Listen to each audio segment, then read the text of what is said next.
Let's do the damn thing. Oh, you know what time it is. It's time to take it to the Birdland. It's about to go down. Hope y'all ready. Yeah, let's go. Come and roll with me to the Birdland. Friends got to giving you the word, man. Any other BS is absurd, man. Sports talking, they give it to you firsthand. They can talk chirps, they can talk O's. Yeah, they both lit, that's how it goes. Baltimore squad, Ravens and Poe. Better tune in, here gonna show. Birdland, Birdland, Birdland. BS. Birdland, Birdland, Birdland. BS.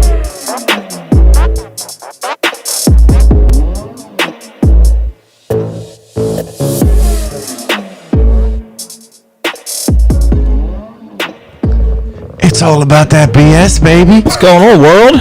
Got skinny all of a sudden. I've been on this 12-day cleanse. Have you heard about this? It's Rogers matcha or some crap. I started following what Rogers did. 12-day cleanse. You come out looking like me. I don't know what to tell you. 150 pounds. 12 days. I like it.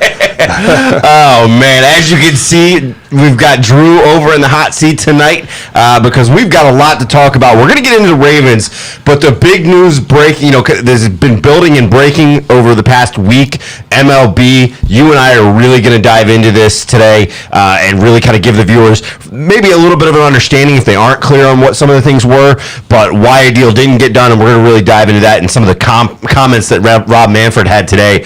Very interesting. Also very telling. His facial expressions, if you didn't watch it, very, very telling. But we've got a lot to go over. So the NFL Combine kicks off this week. We break down what we're looking forward to seeing, and Lamar tells that snapping turtle Yannick to stay in his lane. And you already said it. We'll dive into the crappy lockout news, but it's not stopping the Orioles from working out. If the minor leaguers still get to play and participate in their own spring training, as well as a rumor mill swirling around a big name from down south. Yeah, and in this week's rundown, we're talking about a sinking ship that loses its captain, football in Germany, college basketball history, and a crazy buzzer beater. Crazy buzzer beater. But we also have a special storyline in the 2-minute warning that will 100% go into the after hours. So stay tuned for that. But before we do, why don't you give our sponsor a shout out? Remember the team over at MD Crash we've been telling you about for the last 2.5 years? Well, they've expanded. More lawyers, that's right, handling you in a much broader spectrum of cases now. Still handling all of your auto accidents and injuries at work, of course, but now the team at Bowers, Hassan, and Herndon can help you with family law issues from divorce to murder, attempted murder, maybe calling that, King Velasquez. If you can call now or text 667-220-6500 anytime for any of your needs. So save this number now. I'm going to say it again, 667-220-6500. Call anytime. Get the teams out at Bauer, Hassan, and Herndon on the case for you. Still a little trickier. You'll get through it. It's a little tricky. It was like second time. But once every couple months, so you don't expect too high from it. All right, so we'll address the elephant in the room. That's Fred sitting over there. Not literally the elephant in the room, but the elephant in the room. We're just doing the whole musical chairs, switching up roles here. We got a big baseball show. This is kind of Drew's, I guess, forte, yeah. So we'll let him run with it a little bit. All right. What's the over/under, Drew, on Fred staying quiet over there for the show? I didn't say I was going to say probably for that part it'll be a group thing. I mean, that's something. Yeah, I know. Obviously, Fred. It's not like Fred hates baseball, but I think he'll be all right. Yeah. All right. Well, let's dive into some Flock talk before we kind of really get to the Ravens side of things. So, the Orioles side of things. The Ravens, they rounded out their coaching staff this past week with a few hires. First one, the obvious one that we all know the name, and that is they hire former Raven Zach Orr as their inside linebacker coach. Official now. Official, and that's pretty cool because I think I'd even been hearing, not like, obviously you just hear rumors even before Rob Ryan was let go, and even before, like, kind of like right after Wink was gone, you were kind of, it was a name you kind of heard. Maybe I was more fan-driven than anything real, but at least he had experience being with the Jacksonville Jaguars in the same position. Yeah, and it helps that the guy played played the position as well, right? Played the position. That plays a big role. So for him coming back, it's an organization that he knows. He's familiar with us. We're familiar with him, and it's a culture thing, right? You're trying to really propel these guys into this Raven culture and this Ravens mentality. Why not bring back a player that was here and could? This is the thing that I do like with going youthful on this coaching staff is when you're going youthful on your team. To have youthful coaches, there's a relatability there. Yeah, exactly. Right? Yeah, and you can't put a price on it. No, you can't. And, they also secure the outside linebacker coaching spot with Rob Leonard. Now, most of you are going, who the hell is Rob Leonard? Well, this guy has been around for 10 seasons. He spent most of the past 3 seasons with the Miami Dolphins as their outside linebacker coach, most recently this past year, and the assistant D-line coach before that, and then the linebacker coach the year before that. So this guy has worked his way through the ranks. You're getting him in a position that he's going to be able to help some of these youthful guys. First 6 seasons of his career were up with the Giants. So Giants, Dolphins. I'd say he made an upgrade. Yeah, from the New York days, most definitely. Yeah. That's only that, and he looked like he was there when it was kind of some peak good. Giants defenses were at least. Not like that lower tier of defenses. So yeah, and one of the interesting hires this week. Some people are just kind of curious because Bobby Ingram was around for so long with the Ravens tight end coach. You had him go off and find other ventures, and at this point, you now have George Godsey come in. This guy. Not a ton of experience when it comes to working directly with the tight ends. He's worked with several different teams. He's been an assistant coach for Miami, Detroit, Houston, New England, and he was a co-offensive coordinator and then sole offensive coordinator for the Dolphins and then Texans because he was thrust into the role. He had to step in because of vacancies and then making changes elsewhere. Yeah. Obviously, you probably don't know a whole lot about him. I know I don't. But anything here that you were surprised that they weren't willing to do something to try to keep a guy like Bobby Ingram, given the history of the tight end position for the Ravens? I'll say, where did Ingram go anywhere else? I'm putting you on the spot too. Maybe I don't really. Ingram, yeah, he's in Wisconsin now. So, I mean, was that more or less his decision to go to college, or was that? Yeah, so his son is a DB at Wisconsin, so he went there. I think he's going to be the offensive coordinator, if I'm not mistaken. So he took an upgrade himself. You know what I mean? So then at that, you can't really. It seems like it's a mutual parting, and best of luck to him. There was also some hype about Caleb Williams potentially going to Wisconsin, which could have intrigued him too. Maybe a little extra incentive to go up. See what you can do with that kid. Yeah. Then the other two hires that we kind of just are going to touch on is defensive quality control coach Ryan Osborne. Now, this is the guy that was rumored as being the guy that they would bring on because he comes from that Michigan system and worked with Mike McDonald up there. He was the guy. He served as the defensive analyst under McDonald for that 2021 unit. And really, you got to look at it. They produced the nation's 8th ranked scoring defense. 17.4 points per game out of your defense. That's awesome. They also finished 20th in yards per game, allowing 330, and 11th in red zone touchdown efficiency at 45. Right. So this defensive unit. You are literally taking a crapshoot. It's a flip of the coin of whether you could score against that defensive unit that he did. Yeah. Hopefully, you're hoping that he can bring some of those same schemes, some of that same mentality over here. I was going to say, one of the things that I heard about this guy is he has connections to the outside linebacker unit. He was part of the pass rush scheme. And obviously, the pass rush was very successful with that Michigan team this year. He's got 2 guys in the top 10, top 15 in picks projected right now. You got a guy who could be number 1 for exactly. You just don't know. It's still very possible. It's very true. Very true. And then the other guy that they brought in, assistant O-line coach Mike Devlin. This guy's been around for a while. His 20th season as a coach in the NFL. So he's the opposite of Zach he's the opposite. But he's spent 6 seasons as O-line coach with Houston. 9 seasons before that as an assistant with the Jets and the offensive quality control coach for the Cardinals back in 2000. But again, you're bringing in a guy who's the assistant O-line coach who is a former O-lineman himself. He played for 7 years between Buffalo and the Cardinals, which is why the Cardinals gave him his shot at coaching, bringing a guy on that they knew and were comfortable, familiar with, bring him in as coach. And then he's worked his way through. Again, he's still an assistant O-line coach, but that when you kind of take a look and you say, okay, this guy has the ability to look at many offensive line. There's not a lot of splash offensive lines in that list, right? You're talking Houston, the Jets, and the Cardinals. Maybe the Cardinals the past few years. 2000. When was what's his face down there? When was Palmer down? Was Palmer there in 2000? No, early 2000s. Palmer might have still been high school. Yeah, not that early.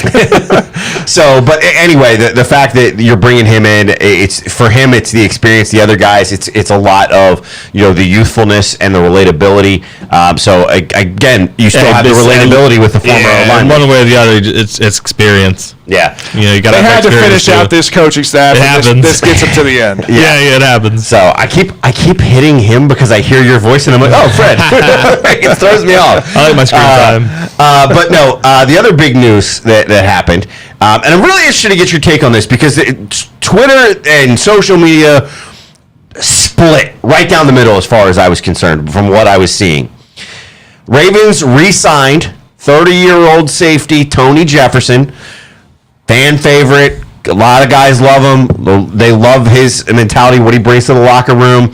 If we remember a little bit back, right, we're hearing it's a one-year deal, by the way, no dollar figures yet that we've heard. But he's played 2 games in the NFL, or he played 2 games in the NFL since he ended with us in 2019. So he played those 2 games, I believe it was with the 49ers that he was with. In that, he was really not effective. They wound up cutting him. The Ravens wound up bringing him back and put him immediately on the 53-man roster. Yeah. He appeared in 4 games last year, playing 89 defensive snaps, 17 tackles, 1 sack, and a pass breakup, and contributed on special teams, right? So you have the fact that this guy in 4 games did what some other guys in 15 games could barely do. Wrap guys up and tackle. Yeah, that was the main thing, and I think this the thing I think of as a pro to keeping a guy like him and in particular Tony Jefferson around is, look, he's been in this, and it's in me now. It depends. We'll see what goes on with free agency and the draft. This is like what I said with not with Yannick, with Calais.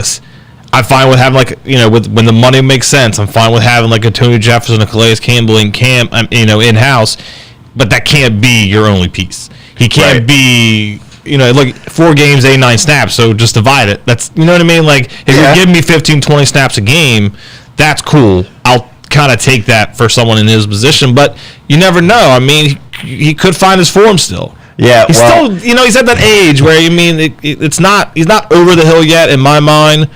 So I'm not going to immediately say he can be what he was, but you could see what happens. There's some people that are running around on Twitter too, right? That he's a guy that historically has been known to, he's a little active on social media at times, be a little recruiter-ish, right? And people tagging him on stuff, and I believe it was actually Engraven. He commented on Engraven's video that he did about Tyrann Mathieu coming to town with just 2 purple devil emojis. That's all it was. That's all he put out there. But he's already making those things.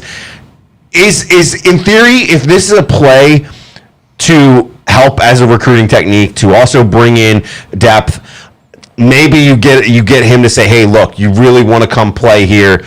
I know you're looking for X amount, or I'm sure players talk a little bit, right? But if you're looking for X amount, I don't know if they can get you there or not. You'll have to talk with them, but I really think you should consider talks with the team and really recruit. I think there's a recruiting ability here. They're going to have to do something in the offseason, and it's either going to happen in the draft, which normally late in the draft we wind up getting a DB somewhere in the draft, and then you also have the ability to maybe pull this off in free agency. A few different guys out there that have been floated around, Tyrann Mathieu being the biggest name. So what's your overall take? Did it surprise you that they did a deal? Has it surprised that you haven't heard the numbers behind the deal yet? And just your overall thoughts on the signing and how this is going to impact the secondary going into next year. Yeah, I mean, as far as the money, not knowing what the deal is, I don't think I'm necessarily that. You're not butthurt over it. No, because it's isn't even like, that's okay, you signed a guy, but it's not technically official till the league calendar year starts anyway. Right. So us as fans, we're not going to know what the dollar amount is 9 times out of 10. It usually gets out, though. I mean, it finds its way out. The agent sneaks it out, or somebody sneaks it out somehow. I don't think it's gonna be much. It ain't gonna be. Like I said, it's veteran minimum, and it doesn't hurt to see and get that piece, Fred. Now, my take on this is... Was he just raising his hand? I wanted to let you know I had some things to say here. So... I think this makes a lot of sense for both the Ravens and Tony Jefferson, because when you look at this, Tony Jefferson didn't have a ton of options to begin with going into last year. You know, it took a team that was desperate and in a situation that needed help, like the Ravens, to pick him up after he was released by the 49ers. Right. So I think from a depth perspective, this is your new Anthony Levine. This is your Anthony Levine replacement from the past couple years. Right. Is he going to have the same impact on special teams that Anthony had? No. But from a depth piece at safety, he brings veteran leadership. Obviously, he can play in a pinch. He knows the system very well. I don't think this is going to be a substantial contract in any kind of ways, like anything that's really going to impact the cap number by any means. Yeah. I think this made a lot of sense for both parties, for Tony and for the Ravens.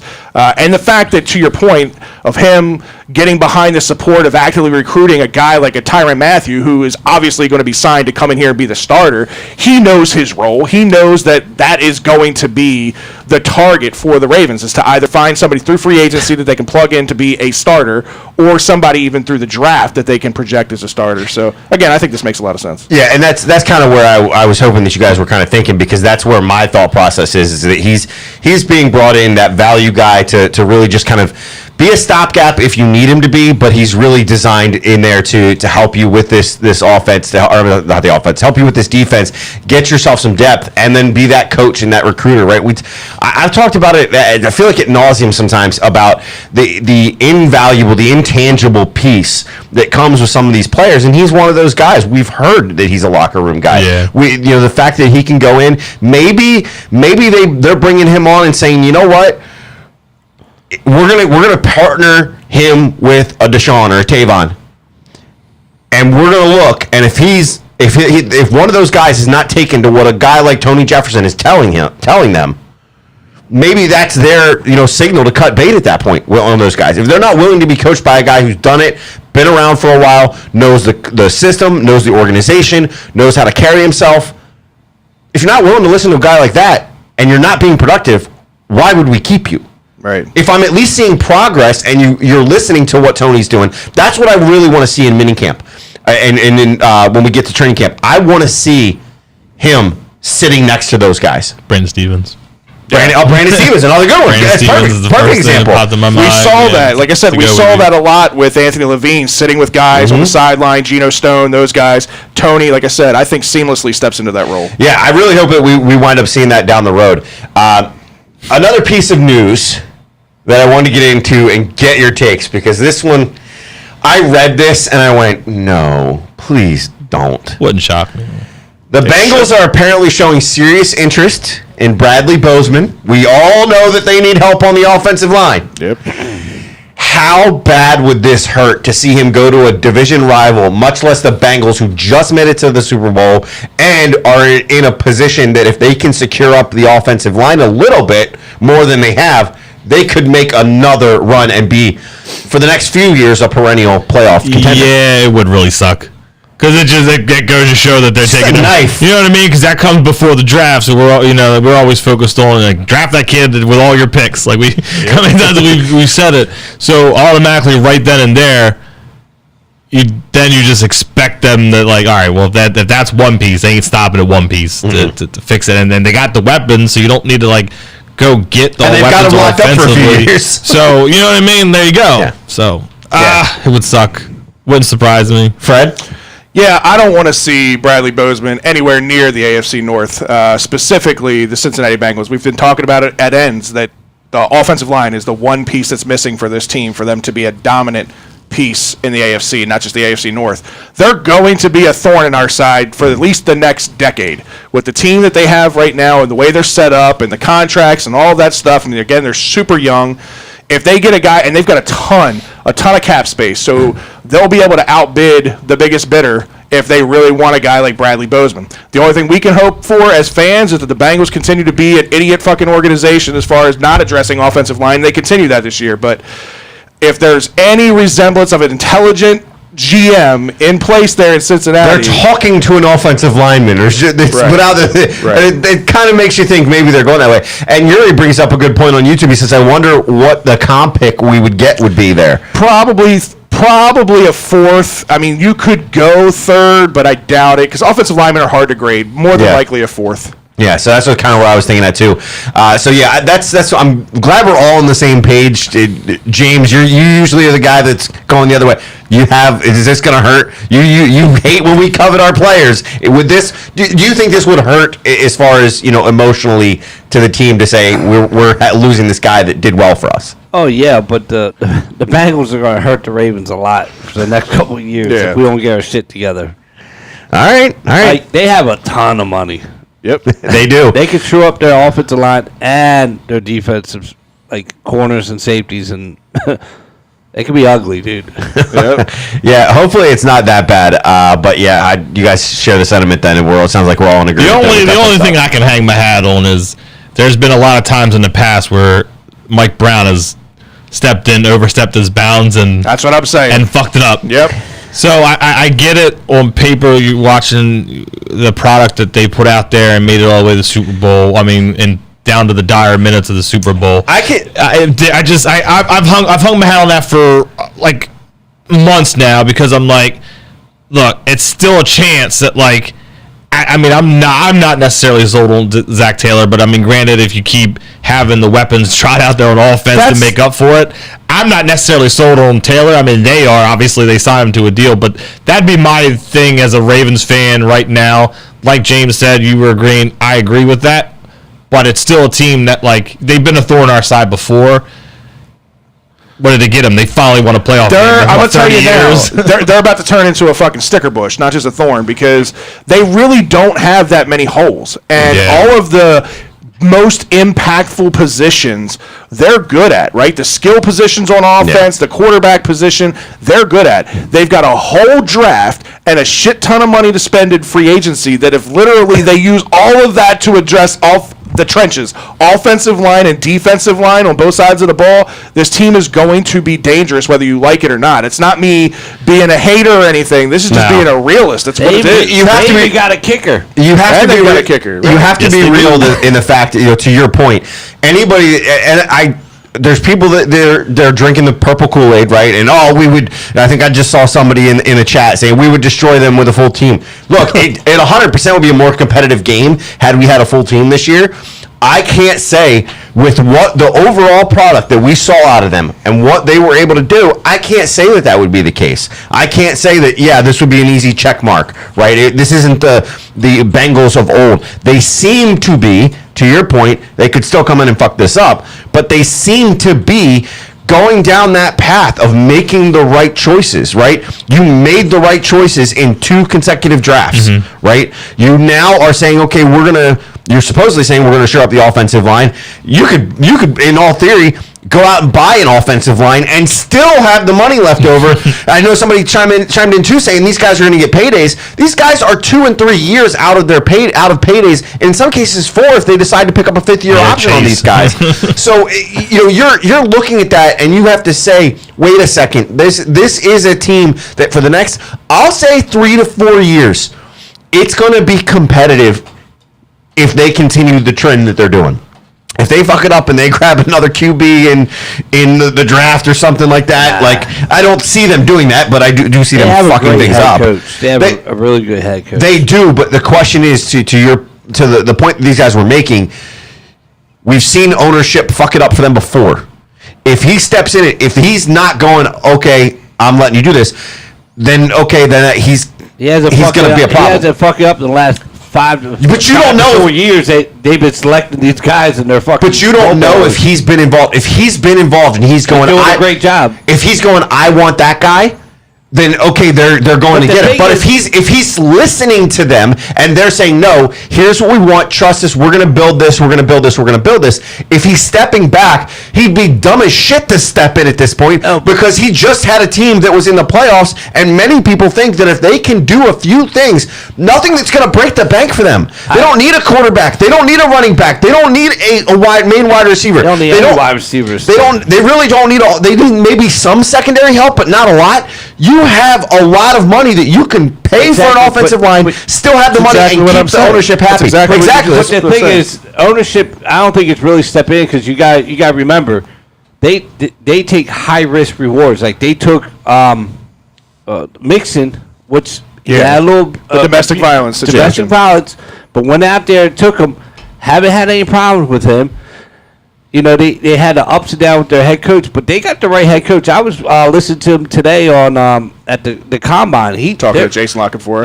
Yeah. They're all ready to go. They're gonna be like Fred said. They're gonna be a fucking thorn bush, dude. It's gonna be ugly. And I'm not disagreeing with what I'm saying. Is we don't know. Takes the safe or the not really what we need, but he's there. It's best player available. Yeah. That's their trend. And I get that. What I'm saying when it comes to the Bengals themselves, the past few years, we don't know how much of that is ownership and how much is general managing. If it's general managing and he's truly stepping back, but I'll tell you what, if there was any inkling, if he was involved in saying, I want this guy, and they were doing it, and he just happened to be right, then the owner's going to sit there and say, see, I was right. And you've been wrong so many times before. You don't get to say I was right, and own the last 5-6 years already. I would say 3 or 4, maybe. I wouldn't say 5 or 6. Burrow, though, they were losing bad. Yeah, they really didn't have a whole lot. They've had spots and flashes in the pan, but nothing major. But you gotta remember, they get Burrow, and Burrow, I don't know, like, hey, he talked to the head coach or the ownership, say, hey, I want Jamar Chase. They got a couple of LSU players on defense, like. So I guess they're going like, hey, I would like these guys on my team, and they're all for taking them. So yeah, all right. Next thing we're going to kind of get to is the piece that you mentioned, Yannick, earlier, right? Speaking of recruiting and lobbying, he is lobbying for Calais Campbell to come join him. Chatty ass Terp over there and chase a ring over in Oakland. I don't know how much Vegas. I keep forgetting that. Out in Vegas. Yeah, I can't wait to go to Oakland in a couple weeks. Yeah, right? Make sure you stay away from Compton, all right? But no, it's one of those things. When you look at this, these guys do have a history together in Jacksonville, right? Campbell lobbied for Yannick to join the Ravens. Now you've got Yannick trying to get Campbell and return the favor, if you will. Do you see Calais joining him out in Vegas? I just don't see that. I don't know it for me that's a fit for him. If it is, he's literally chasing a ring and he's taking minimum money because that defense has some shiny pieces to it. I mean, it wouldn't shock me, but I said it last week. Like, I have nothing against Calais here, and I said it earlier with Tony Jefferson. Yeah. I have no problem with him. I think it'd be a good thing to have him here if it's not taking up too much, if it works with the cap and all. But if you're a main piece, sorry, if you think you're going to be a main piece in Las Vegas, go ahead. You know what I mean? Yeah. Or if you would think you're going to be a main piece in Cincinnati, just wherever, wherever with money can take a guy like that, go ahead, because we have your one person isn't going to fix it. Yeah, well, if Calais is gone, it's not going to suck too much for me. Lamar chiming in too on this. Fred? Oh, okay. No, I was going to say I agree with you. I think Las Vegas can have him at this point. We got to get younger. I love Calais, the person. I love him as a leader. I love him as locker room guy. But productivity-wise, outside of the run game, he wasn't much of a force in the passing game. We got to get younger. We got to get faster. We got to get more athletic.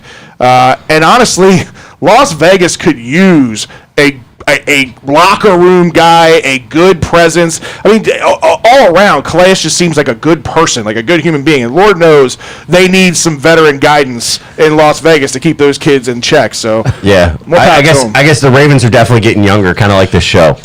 Yeah, Right? younger. I saw your comment, Fred. I had to. We're still I gotta give you a hard time. Oh man, but no. So yeah, Lamar was also chimed in on this and basically replied to Yannick on Twitter saying, "Hell no, Ong said he fuck with the purple more." So he's trying to sit there and recruit Calais to come back. Meanwhile, Yannick is sitting there trying to get him out there. Yeah, I mean, like I said, that's a If player. it's a team-friendly deal, I can't say that. No, like I said, I'll beat the drum. Like I have nothing against Calais. I'm cool with his whole time here. I was happy he came here, even with everything that's gone. I think I'm proud of the deal they made. But if you can get good somewhere else, buddy, go get it. Yeah, exactly. Go get your last contract, really. The last thing that we're going to hit on for the Ravens today is it'll be a few minutes before we are actually able to talk about the draft itself, right? So what's happening this week? Well, we got the combine that technically started yesterday with some of the quarterbacks and I think tight ends reporting, doing some of the pre-exams and some of the medical exams and stuff. Yeah. Interviews really started kicking off today. Which probably this year is like the biggest thing with the combine, I think. We'll see. I think you had the thing we were talking about. It changed right before last week's show, where it was going to be a bubble, and agents were like, maybe guys, just go there to talk to players, and maybe not. You've seen some players like, look, we're going to show up and do our physical stuff, but we're not going to be doing the drills. You've already seen some of that a little bit. Yeah, I think it's going to be interesting to see how many guys participate in different things, because you have some of those guys who are doing that. You have some guys that have chosen not to participate at all. But they're trying to make a big deal out of this. The NFL is, right. Thursday through Sunday is when the drills are. Mm-hmm. Honestly, I think we all in this room have said 100 million times we really don't give a shit about the combine. I don't. Underwear Olympics. Like I can't. Especially when one dog comes flying out. Yeah. I don't. Around in the wind. I think I get it. It's the NFL. Like the way they've structured their schedule in the off season is so you have football all the time, even if it's not games and preseason games. Like I get that, but for me, it's always, even for a while now, but it's been background noise. Like you can sit there and watch the clips on Twitter. Right. Like, what do you need to sit and watch anymore? Or, maybe, oh, man, it's 1 o'clock. I woke up in the middle of the night and I can't sleep. Oh, look, the combine. Right. Well, they're trying to promote. I mean, they gave away free tickets, right?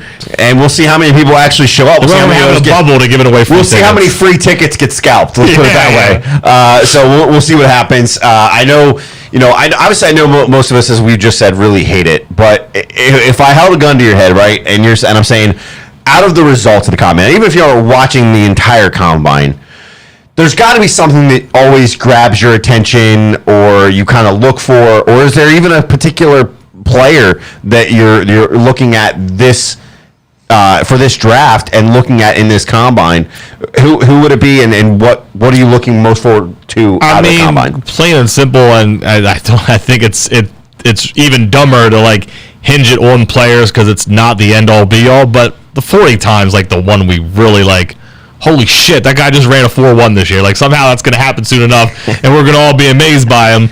You know what I mean? Like, though I put no stock on it, that's still, like, the thing I go, oh, that's cool to watch. I can sit and watch some clips of that guy. Okay. Or you go back, and I think it's a little more, I don't remember ever seeing it when it happened, but I've seen it a lot lately with the Josh Allen, where he's kind of running a little bit like he doesn't look like he's really trying to run. He just looks like he's kind of, and yet he's one of the, he's a mobile quarterback. He put up a good 40 time. Like seeing like kind of funny stuff like that. The guy's stuff falling out one time, like stuff like that. Like that's all that matters. But even then, like I don't put stock. He watches the combine to see Dick's football. Hey man, hey, it adds up. Wait, what fell out? Yeah, right. Be a little more specific. All right, Fred. What about you? What are you looking at? I know obviously you hate the combine, but what are you looking at? No, actually, I don't hate the combine. I'm one of those. Tickets this year. I'm one of those ridiculous fans, and I actually enjoy watching it. And I enjoy watching it because fucking weirdo. I really only know doesn't have kids. A lot about like the top 30, 40 prospects, right? This gives you an avenue to learn about guys that are going to be those reaches. The guys that might jump from a projected 6th round to a 3rd round or 4th round pick because they had the better 40 time or the better cone drill or whatever. Certain things that'll separate them. I've never been one to say that the combine should be used as an end all be all in your decision making when drafting anybody. And if anybody does that, it's ridiculous because Orlando Brown obviously shed the bed mold with that 40. one, right? I mean, he should have been a first-round pick. I mean, he's played to be a first-round pick, and he ended up being a third and fell into our laps, right?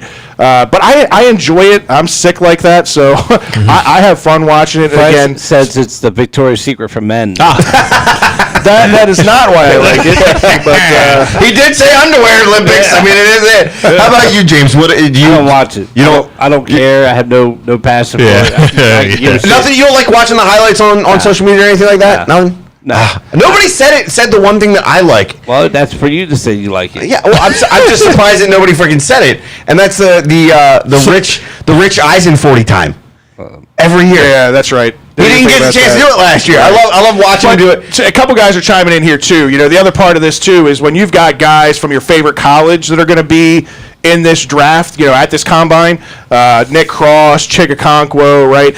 Ryan and I obviously get to see those guys up close and personal. We have a higher grade than most people probably Ryan have. understands he can't go on the field, right? Right. Got to stay off the field, Ryan.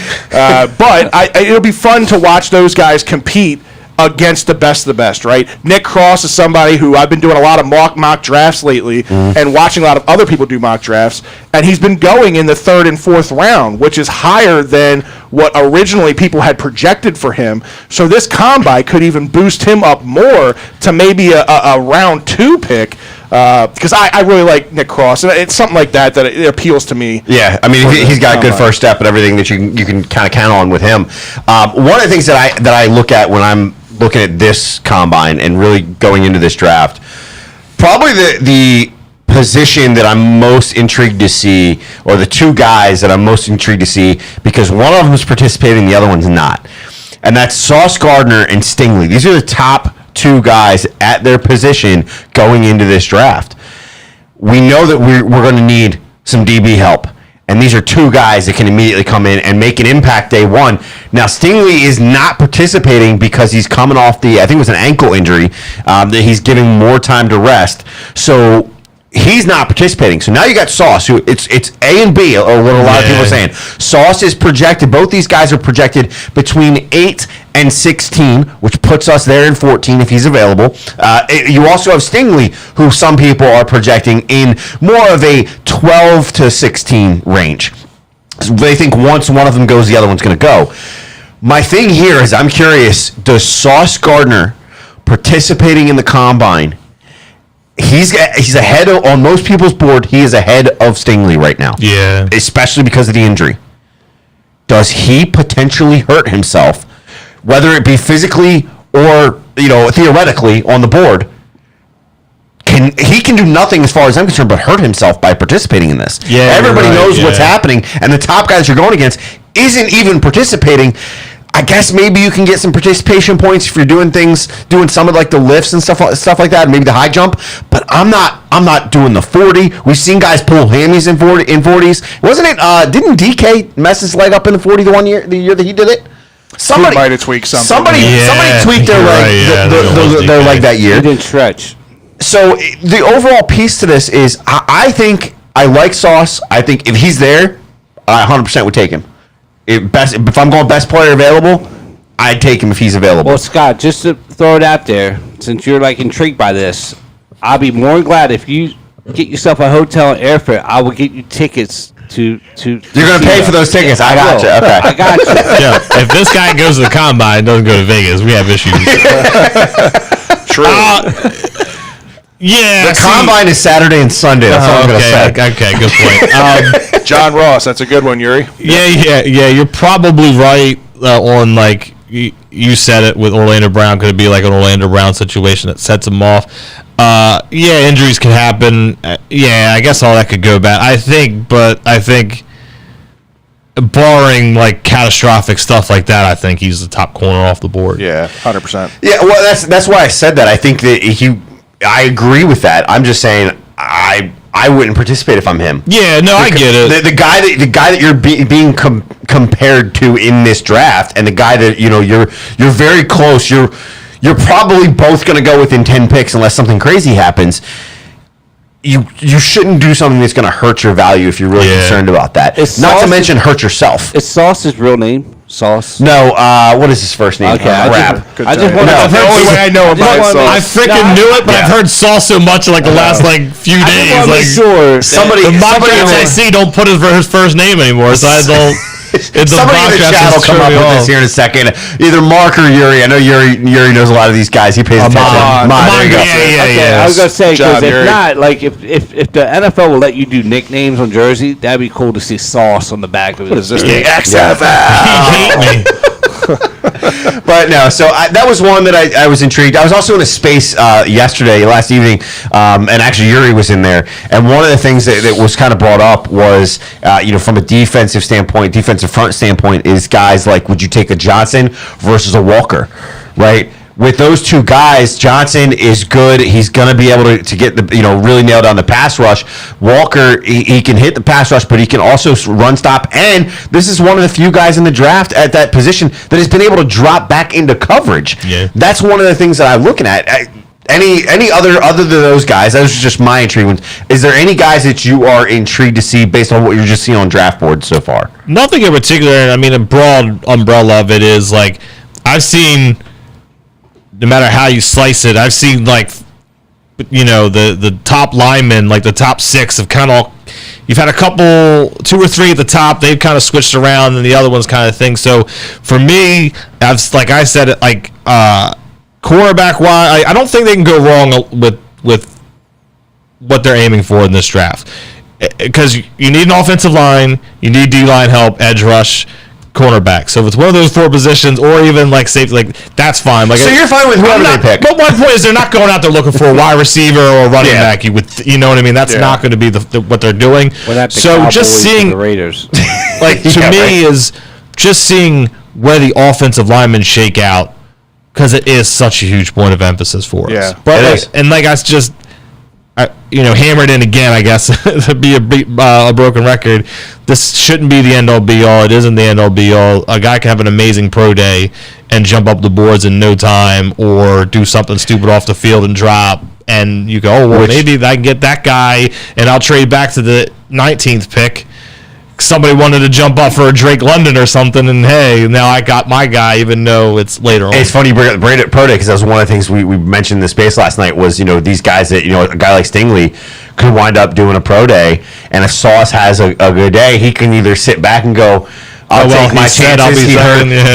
He hurt himself. I'll take my chances to go first, or he can have a pro day and completely show out and wind up helping himself. Yeah, the pro day's getting a lot bigger now these last couple of years. Yeah, well, I mean, I think last year it was inevitable, right? In the past 2 years, it was really inevitable. Yeah. Fred, what is your position or guys that you're looking at, in the draft? So priority 1, A and B for me is offensive line and edge rusher still. Like, they've got so many holes on that offensive line, and we all know how crucial it is to protect Lamar Jackson, or to any quarterback, but specifically Lamar Jackson, for him to be successful, right? The difference from 2019 to 2021 was offensive line for Lamar Jackson, right? You get him that protection, he takes his game to the next level.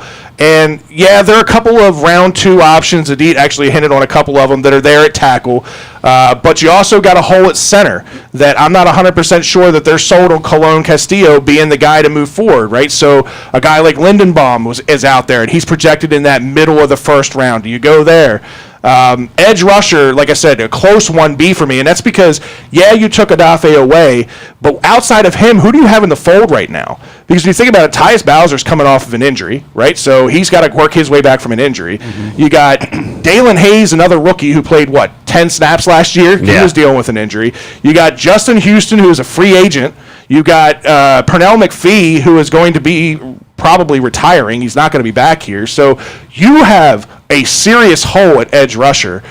So to me, those are my top 2 priorities. Cornerback kind of goes back to my conversation last week where I was saying you have some options at cornerback where you have to make a decision on Tavon Young. You have to make a decision whether you're going to re-sign Anthony Averett, right? I don't see a situation where both of those guys are gone this year. I think they invest in one of them probably being Tavon Young and restructuring the deal to lower that cap number that I think Anthony Averett's going to be gone. You get you get Marlon Humphrey back, you get Marcus Peters back. As much as adding a guy like Sauce is attractive, It's not the primary need, in my opinion. I think it's offensive line and edge rusher. So if I said, give me two names that you're kind of watching the combine that you see as realistic shots, who are you most looking at? I mean, offensive line, it's going to be center, and it's going to be Lindenbaum. I think that's the priority number one for me, especially if you're not seeing a contract happen with Bozeman or a potential of bringing Jensen back, which sounds like he might be staying in Tampa Bay now that they had their guard retire unexpectedly. Too. Yeah, right. So I don't think Jensen's going to be in a factor. And then at outside linebacker or, edge rusher, the kid out of Michigan. I know Ryan's going to hate that, right? Was it Adebu or how do you pronounce his last name? Adabu? Ajabo, yeah. That guy, from everything I've heard, looks great. I want to see what his numbers are at the combine. We just talked about how that doesn't matter, but I want to see what those numbers look like and see how it translates. All right, how about you, James?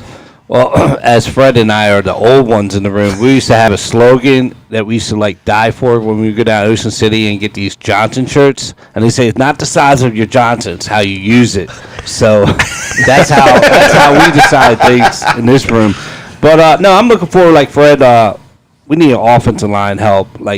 If we don't pick an offensive line, I think we got issues going on in at the Castle. But I hear they're going to trade down maybe, get more picks and blah, blah, if their guys are there. I get that.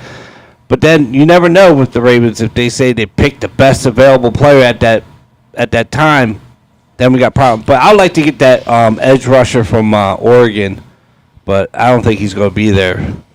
Okay. I think he's a top 5 pick, they're saying. But if he could slip down, maybe he does a shitty job at the combine or – has a little marijuana, when he gets pulled over, or some kind of story could come out with him. Maybe we can grab him, but the Ravens probably won't pick up someone like that because they like the sweet, innocent guy. So Mark says Big Johnson. Wow, man, blast from the past. Yeah.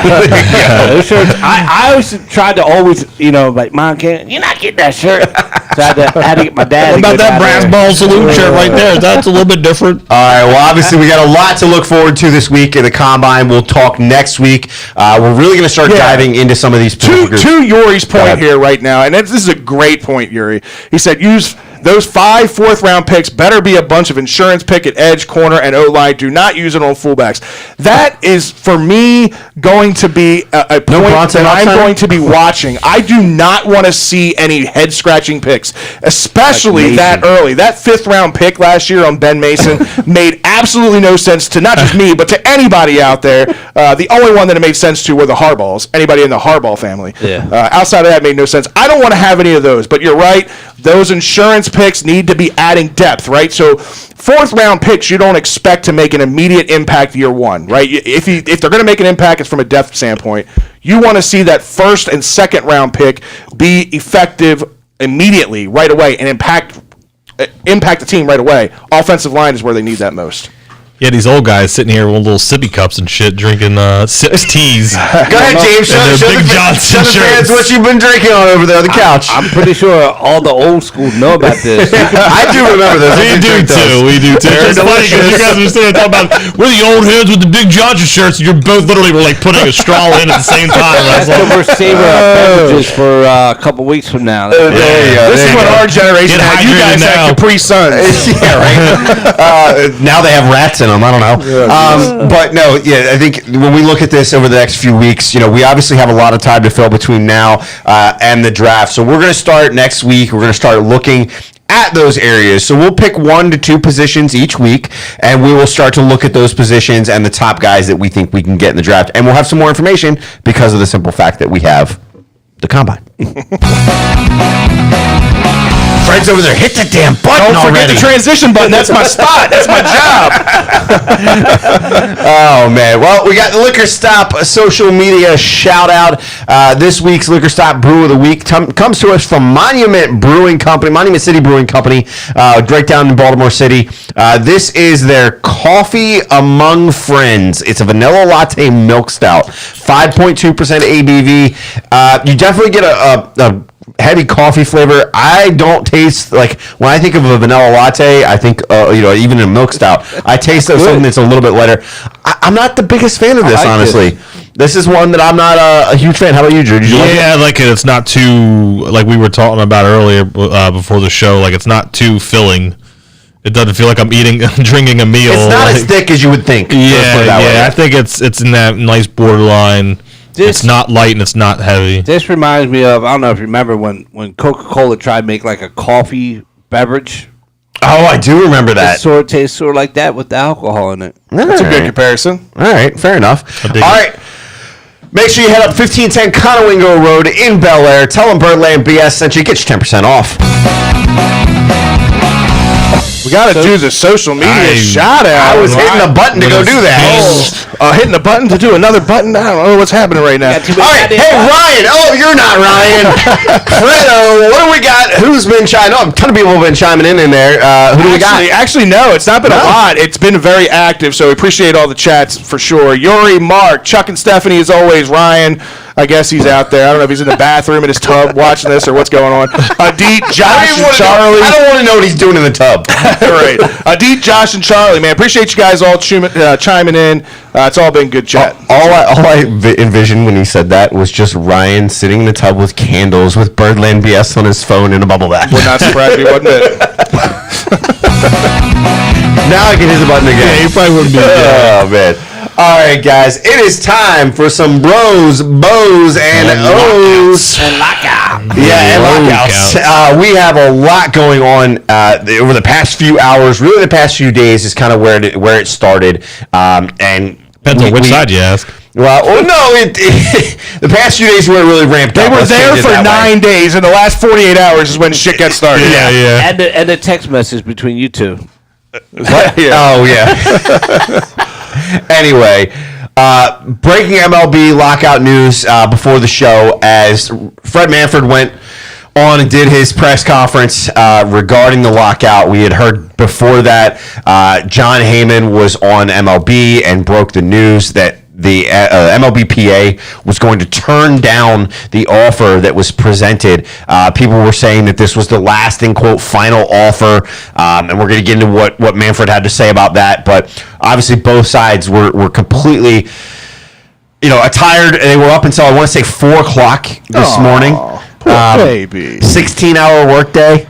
Poor baby. Yeah, right. You had 9 days to get this shit figured out. You decided to wait till the last 2. No, 9 days. You had 3 months. Whatever. You had 3 months to figure this shit out. Santa's come and gone. The Easter bunnies are about to come, and you still have a fucking lockout. Yeah, but no. As we find out that the MLBPA is saying, hey, we're not going to take this. John Heyman, by the way, I was talking to Fred about this before. I had this up, and I was on conference calls and everything, and I had this playing in the background, and I look up, and John Heyman just looks defeated. Yeah, he's been. They have him on the Fan pretty much like once a week, and it seems like the last time they had him on, he's like I think, and that was like right after that. They met for 15 minutes. Oh, yeah. And even then he sounded defeated. So that doesn't surprise me because he's an older guy. Not to knock on him, he's an older guy, so you can get that kind of like stuck in your ways mentality, how he thinks something should be. You can only write about the same point. Just like we can only talk about the same thing so many times, you can only write about the same thing. And that's my point with that. Like with these older guys like him, like how much more can I try to like sugarcoat it in a way, like try to change it a different way. Like I don't know where they're at. This fucking sucks. I don't know. Yeah, I don't know where they're at. When you really don't know where they're at, you kind of have to make some stuff up, which I think happened a lot here and there in this scenario the last week or so. Yeah, I mean the fact that these guys were down there for 9 days, that's what baffles a lot of fans, right? You were down there for 9 days. All of a sudden, it sounded like there was momentum, right? Last week, we were like, oh, they met for 5 hours. They met for 16 and a half hours yesterday. Yeah. Right? So that it dwarfs that 5 hours. So it's like, okay, if you're meeting for that long, you're making progress. You would think. It sounded like, and we're going to go over this because Fred and I we're sitting here and we were watching it when Rob Manfred did his press conference, and we were Fred was doing a good job of taking notes when he was doing it about all the things that the MLB flexed and was offering, and we're going to talk about the comparison of what it was. But before we get into that, we do have to say that Rob Manfred basically the first thing he said is we've got to cancel the first 2 weeks of the season. The first 2 series of the season, not first 2 weeks, but first 2 series of the season. They are canceled. They are off the table. We are no longer playing 162 games, right? You don't have to. You don't have to. I get that. You don't have to. You're choosing to have a lockout. Now you can. Okay, if you made up a better offer. When you say you're choosing. They locked. This isn't a strike. They locked the players out way back in December 1st and waited 40 some odd days to have meetings in Jupiter about this. You could have. From everything I've heard, the MLB didn't even make offers, and MLB made the first 3 offers in between the time that they. But they locked it out because they weren't getting responses. They didn't have to lock anything. The response was no. I'm just saying, I'm not the only one that thinks that a lot. I can see you not thinking that, but that has been there could have still been baseball operations happening, and they decided to lock out. Even if they were making offers, it doesn't. You can't negotiate and still have free agency happening, Rule 5 drafts happening, spring training happening. You've been negotiating, in all reality, you've been negotiating the CBA for the past 2 years. Exactly, and that's pathetic on all fronts.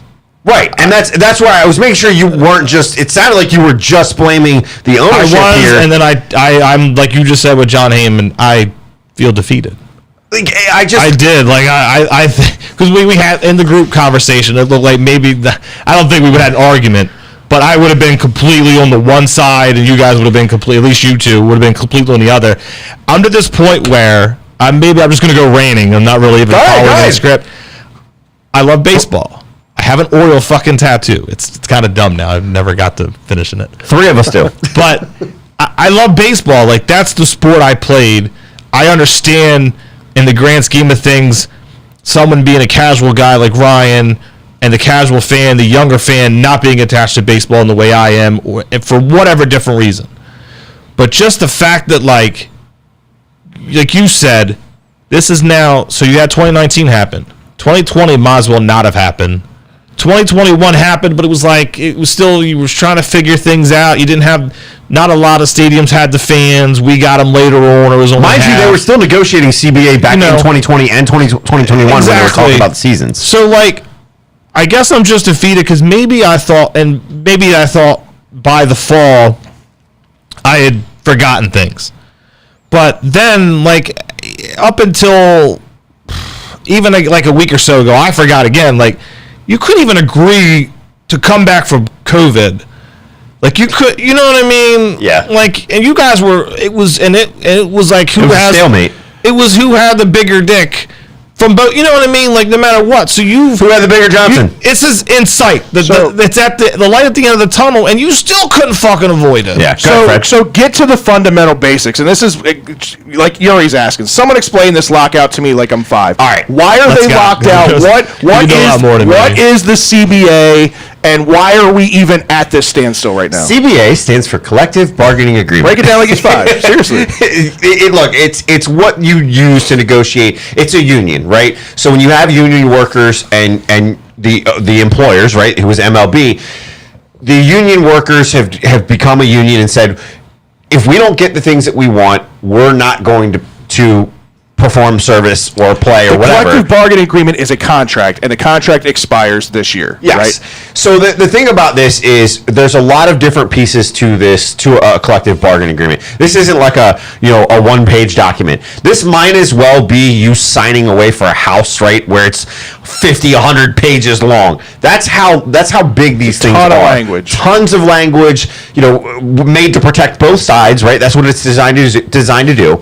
So there's certain things that the players in MLB really can't agree on or can agree on. There's things in this like something simple as universal DH, right? Having the DH in both leagues versus the National League having the hitters, having the pitchers hit. Let's stop there for a second. Yeah. Let's use real life stuff. So let's go through this, right? So during this press conference that Rob Manfred had today.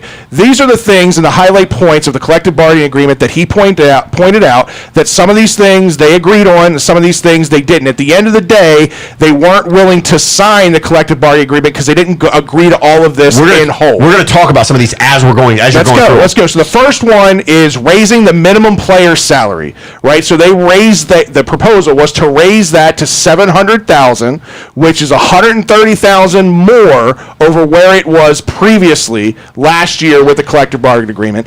And the added benefit to this was it was going to increase $10,000 each season moving on for this next contract up to a total of $740,000. Which the CBA was being projected to be a 4-year CBA. So that would bring you to the $740. So this is what the owners are presenting to the players as basically as a what's the word? A compromise. A compromise, yeah. And that's one of the things, too, is when you're looking at this, when you're talking about minimum player salary, right? The guys that are doing the negotiating here are guys that have gotten paid. It's guys like Max Scherzer, Andrew Miller, former Oriole, right? It's these guys that have been paid, and they're trying to pave the way for that first 3-year type player, right? The guy that doesn't really get a whole lot in his first 3 years. They're trying to do more for them, which in turn is going to wind up helping them, but they're really trying to help out baseball. So going up $130,000 per player, that's a pretty big number as far as a minimum amount there. And then to commit and say, hey, we're going to take it up another 40,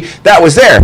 There was negotiating back and forth. The players wanted, I think, $775 is where they were originally looking for. That part, it sounded like they were on a compromise on. So, good thing here. They were both in agreement. Some of these younger players, let's go ahead and start paying them a little bit more money earlier because their contributions on some of these teams are a little devalued. So the next part of this is going to be increasing the annual bonus pool for the best young player talent up to $30 million. This is the arbitration money, correct? No, so this is actually $30 million that would be allotted to guys if they wound up becoming the top leader in their category or in like a hitting category or the top player, rookie of the year type situation. That's an additional bonus, but it's spread out between these guys. So if you have a bunch of young players that get this, they get smaller bonuses, but more people get it. If it's two guys that, let's say Adley and Juan Soto's brother, both just go off the chain, have great years, and they're the only ones that wind up in their series, then the money winds up being split between them. Right. And then Rob Manfred summed it up as by saying there's basically an overall 33% raise to almost 2/3 of the player with the presented proposal that they have right now. The next part of this is service time and competition. They're doing something with the draft lottery, correct? Yeah, so what they're looking at is a 5-team pick lottery. So what this is, or five first pick lottery. So the first 5 picks would be by lottery system, kind of like the NBA does. Now, we will correct Rob Manfred because he said this was one of the most aggressive in all of sports. NBA, we looked it up, it's 14. NBA is 14. The first 14 picks are by lottery. That's aggressive. Do you guys like the potential of a lottery? Not really. Right. And not 5. Like the lowest number I heard was like 3. I think you're splitting hairs between 3, 4, or 5. I get it, but is the thought process behind a lottery to eliminate tanking? That would be probably, yeah. So right now the way that the system is designed, teams that succeed are hurt. So you get some of these. There's some people that argue, and I don't think this is right. There's some people that argue, well, why do the Yankees spend so much? Well, because they're always winning, so they don't get the chance to actually pick. They have to trade to get those top tier draft picks. So having this creates a competitive balance more so in the fact that any team, regardless of what it is, could get the top 5 pick, right? But then after that, it becomes how you did in the regular season. Okay. So you could wind up getting that top pick, and then if you're the Yankees, let's say you're the Braves. Braves could wind up getting top pick next year if this were to go through. And all of a sudden now that's where the other side of the argument comes in. Well, wait a second. How is a team that just won a championship being allowed to be the team to get the first selection? Right, so there's arguments on both sides here, which is what makes it interesting. Another layer to this that I really liked, that I was a fan of, that he talked about for service time and competition, is an incentive system to encourage clubs to promote young players to start on opening day. This gets rid of, or helps get rid of, that whole manipulation of service time. Yeah, so this would be, especially if they get like a rookie of the year type contract, they get a full year of service if they're a rookie of the year, no matter how long that they were in the league. So if they didn't meet the quote league minimum for a number of games, but you wind up being the rookie of the year, well, yeah, you should be considered for a full year of service time at that point, which then makes you eligible for arbitration earlier. And if, again, it's all about getting these younger guys more money earlier.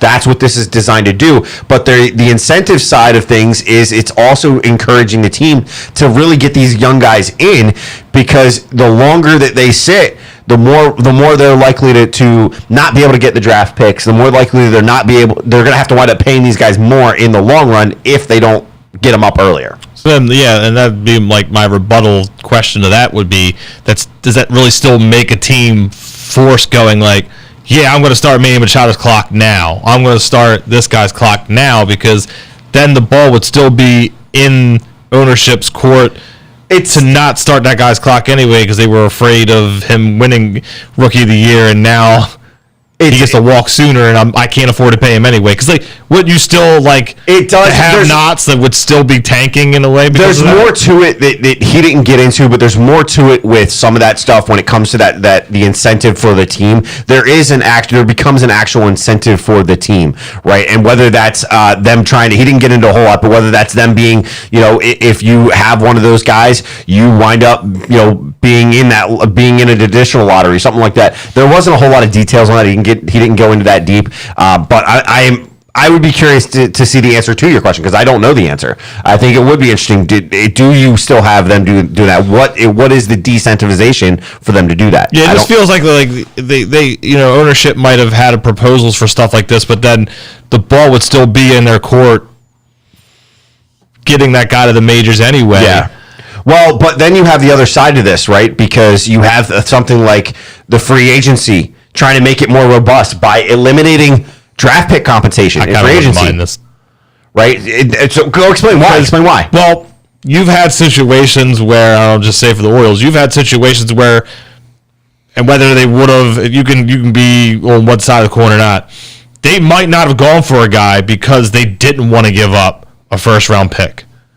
You know what I mean? Like when you had that based off of that guy goes, man, like Wei-Yin Chen going to the Marlins one year, do I, you know what I mean? Like if that guy goes and gets signed by someone, hell, I get there, you know what I mean? It's a comp pick, but I get a first round pick.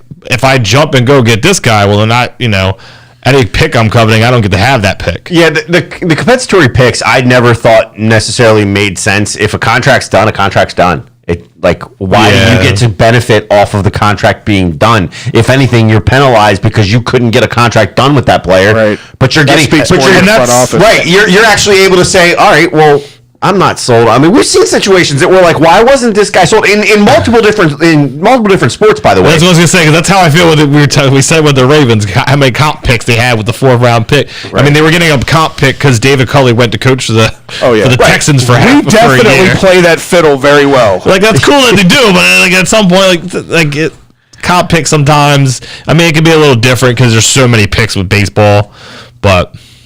The other part of this, the competitive balance tax, significant increase offer, more than in recent years, $10 million plus.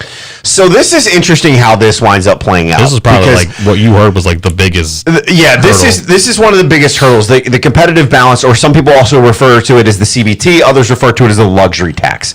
Basically, what this is it's trying to force the hand of having a luxury tax and saying you have to spend X amount of dollars. Now, if you're not spending it on players, it has to be spent elsewhere, right? In the international pool, so you get some teams that. Like the Ravens were one of the ones that were criticized. We didn't spend money the Orioles. You were talking about Ravens a second ago. Now usually against the cap for the most part. So the Orioles were in a situation that we used all of our international money, but we're not anywhere close to the rest of the league and the league average when it comes to salary on this team, especially if you throw out Chris Davis. Right? So there's teams that say, that's a prime example that you're clearly willing to spend money, Because when you get it and you have it, you're spending it. Like 2017, 2018, where it didn't do them any good anyway. Exactly. You're throwing just money spending at that money. Band-Aids for a lot. Like, so what's being projected is, if you look at this, it has gone up over the past 5 years during the last collective bargaining agreement. What they were saying, it's at 210 right now. What the MLB proposed was a $10 million increase, taking it to 220. It would stay 220 for 2023 and 2024, but then would go up again by $5 million apiece in 2025 and 2026. Right? So this is some of the highest. This is how far off these guys were, because the Players Association was saying 250, 260, 270. They want this thing up there now. It's designed to create a competitive balance. The problem is, you have small market teams that are sitting here and voting and saying, no, we can't do that. You can't do that to a small market team, because what's going to happen is the Yankees, the Dodgers, and the Giants, those are the teams, the Red Sox, they're going to go out and they're going to spend even more money, because they can just buy the championship. They can continue to buy the championship. If you price the small market teams out of the ability to have some type of leverage, you wind up getting screwed. The A's are another team that's in that, right? We all saw the somewhat true story with Moneyball, where he's going in saying, "Give me some more money." He's like, "We don't have. What money do you want me to give you?" It's never changed with that team. Yeah, they find a way of being competitive because they do their due diligence. They know their shit when they're scouting, but then it doesn't, like Marlins. Right. So this whole thing of this is definitely the sticking point. This is a huge sticking point, because they're so far apart on numbers. And we're sitting here going, are we seriously talking about tens of millions of dollars in billionaires' pockets? And that's the argument against the owners, right? Well, what about the players who are also arguing against it? The $10 million part of this, I mean, it sounds like it's a lot of money, but when you're comparing it to the floor that was already at $220 million, and you're going up $10 million, that's not even 5%, and the cost of inflation on a yearly average right now is over 7%. So I understand. And John Heyman brought that up. Exactly. You pointed that out. He brought that up in the conference, and Manfred, he was like, how are the players supposed to argue with that, especially when you're not really doing a whole lot in inflation? So Manfred didn't really have a good answer on that one. The other thing that was here was the extended playoffs. Now, this was an intriguing one to me. The fact that they were apart on this one the way that they were, because even you and I were like, did he really? Wait, who was on what side? Right, I didn't know. So the expanded playoffs, MLB wants 14. They want 14 teams, because if they sell the TV rights, let's water it down even more. If they sell the TV rights, it's $100 million, right? It's $100 million for the TV rights to 14 teams. It drops, I want to say, to 60 or 70 that somebody said. And that's money that winds up going back to the players, by the way, right? This is all we've been hearing. The players want more money. The players want more money. Here's a way that they're saying 2 more teams, more money. Well, the MLBPA is saying, no, we want 12. So MLB, in this collective bargaining agreement that they were trying to agree upon, this is one of the things they hashed out last night. They finally said, fine, we can do 12 with 2 division leaders earning buys in the first round. Okay, fine. 14 makes absolutely no sense. That's almost half the damn league. No, but I look at it from a business perspective. 12 bothers me, so. I know, but 14? Golly. 14 really well. It's half the league. But I get the TV money side of it, right? These are business people, right? If you're trying to look at it from a business perspective, 2 more teams gives you $100 million more in revenue, not to mention the revenue that those teams will make off those playoff games in their own stadiums. So all that extra revenue wind up going their way. That's an interesting one. They did agree upon the universal DH, and they did have a procedural agreement as well in there that allows a timely implementation of a pitch timer and the elimination of shifts to improve entertainment. Yes! Bring Chris Davis out of retirement. Let's go. Stop saying that guy's name. Joking. So one of the things I didn't see that's come out with all this, everybody remember what Ted Williams batted? 400 something. We talking about 406. You that 1 year. Yeah. 406, the year that they brought out what they called the Ted Williams shift, which is the closest thing to the modern day shift. And he still hit 406 against it. He's the only one. That's why you're talking about a singular person. I get that. But we're talking about a guy because he's got the highest number, right? One of the best hitters of all time. But how many guys, if they just would, instead of being in that situation of sticking with what you know, right? How many times were all of us yelling, Chris Davis, bunt the fucking ball. Bunt the ball. Stick the bat out there. How I've always felt with the shift is I do to a degree. I do think you're a professional hitter. Figure it out. Yeah. I do. Yeah. I do agree with that. But when the shift becomes literally having like 4 outfielders all on one side, and then no matter what, unless that pitcher sucks, if all that pitcher does is pitch to the inside of a left-handed hitter, well, it's you know how it is. It's a lot easier to hit it opposite. Yeah, the bunt, but it's a lot easier to hit it opposite field when it's the outside of the plate. That's how you drive these opposite field hits the better. So to me, I've never said get rid of the shift. There's got to be a way of limiting it, because it'd be one thing if it was like a second baseman can't go beyond the base, a shortstop can't go beyond the base. Like, there should be limitations. A limitation, and not only that, it would literally be, say, the first 2 pitches you lined up this way, and then you knew the way the analytics said, now move over this way, and then the next 3 pitches you're in a different, and then maybe even like, there's a 7th pitch. All right, we'll go back to this way because he's definitely going to hit it to that spot. Now, like, switching between every batter, like, there's got to be at least a way of limiting it. I get it. Like, you're a professional hitter, go out there and hit it where they ain't. So, but it's also a different means of baseball. There's another argument. I'll just say, James. There's another argument that and you might remember this. Any of you guys, if you played baseball, you might remember this if coach ever showed it to you. We weren't catchers though. It's not has nothing to do with catcher. He feels me. He's laughing. Yeah, whatever. Anyway, it was an old diagram, and it was all positions, and it had shading where the coverage was for that player, the ground that player was responsible for covering. What happened to that? We're talking about hitters. What happened to the idea of a player being able to cover ground? Yeah. Right? These guys don't have to cover ground anymore. I remember back when Griffey got grounded because he cut his father off on a fly ball because he was able to get that far. He had the coverage. Yeah. You have some guys that can play well from a defensive standpoint, and J.J. Hardy, even in his older age, he could get to the ball. Right? He could get to the ball. He had the arm to do it. Jeter with the jump throw. Manny with his coverage in the range, being able to do it and then get the ball over. You have to be able to cover your position.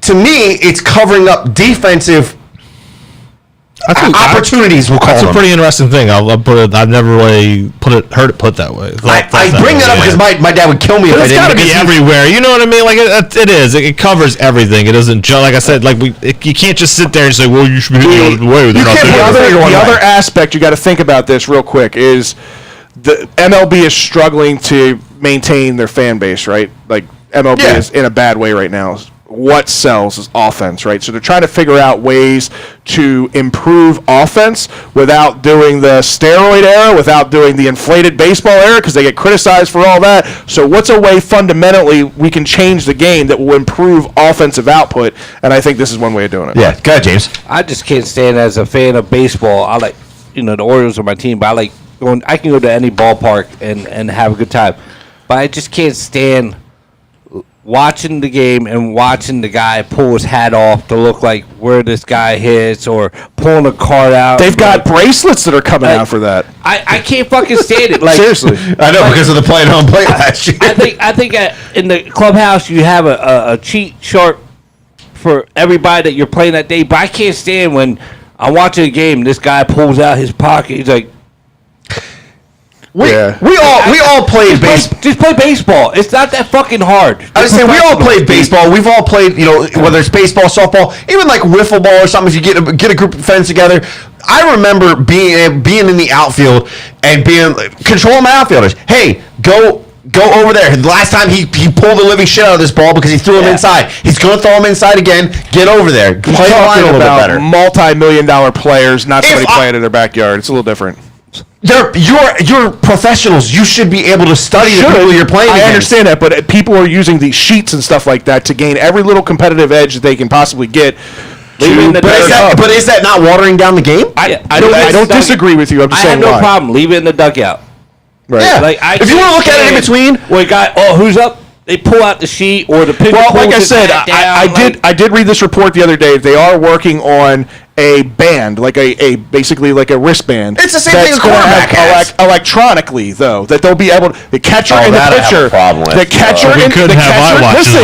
catcher and the pitcher will be able to communicate pitches without the chance of sign stealing. That's the whole premise behind it to start, and then it could grow from there. Pitch better.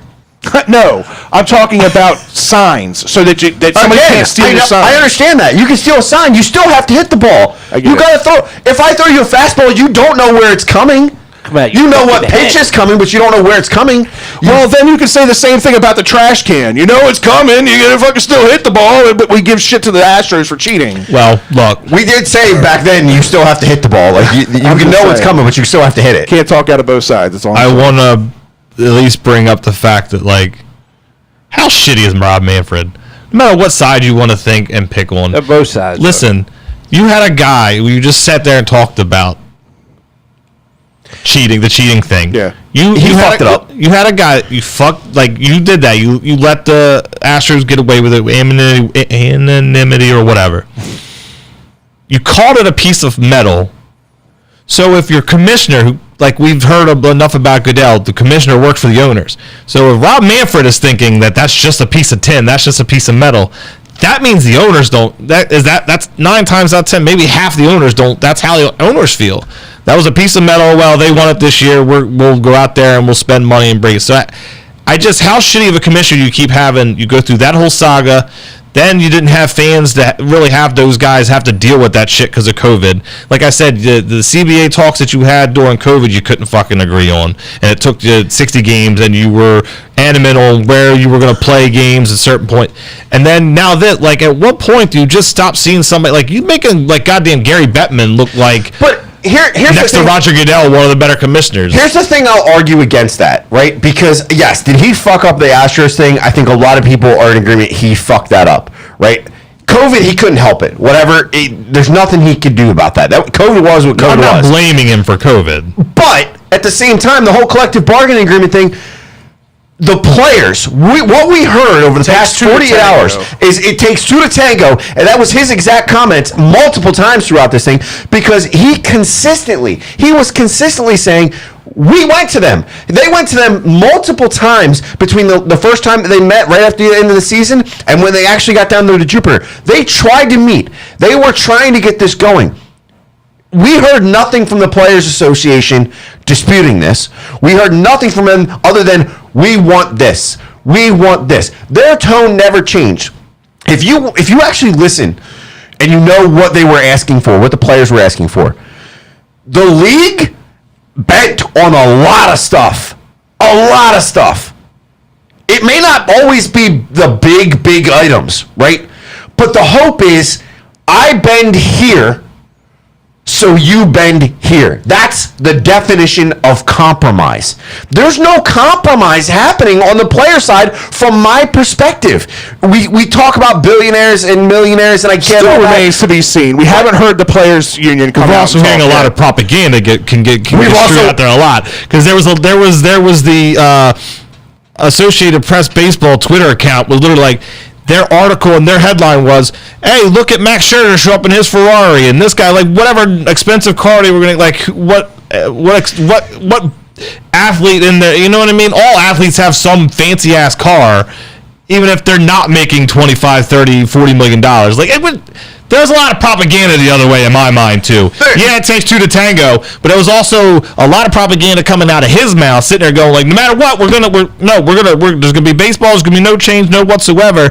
And yeah, you can sit there and say that they didn't budge, but you were budging a lot. Well, then don't come out and say little things like that. Like, but why? What? At some point, you're backtracking. What motivation does he have not to do that? Because all that they've said is, no, they're wrong. We want this. The players have not come out and said, hey, we've said we've been willing to compromise on things X, Y, and Z. Not once have I personally heard that. Maybe it's happened and I missed it. And maybe Tony Clark sucks.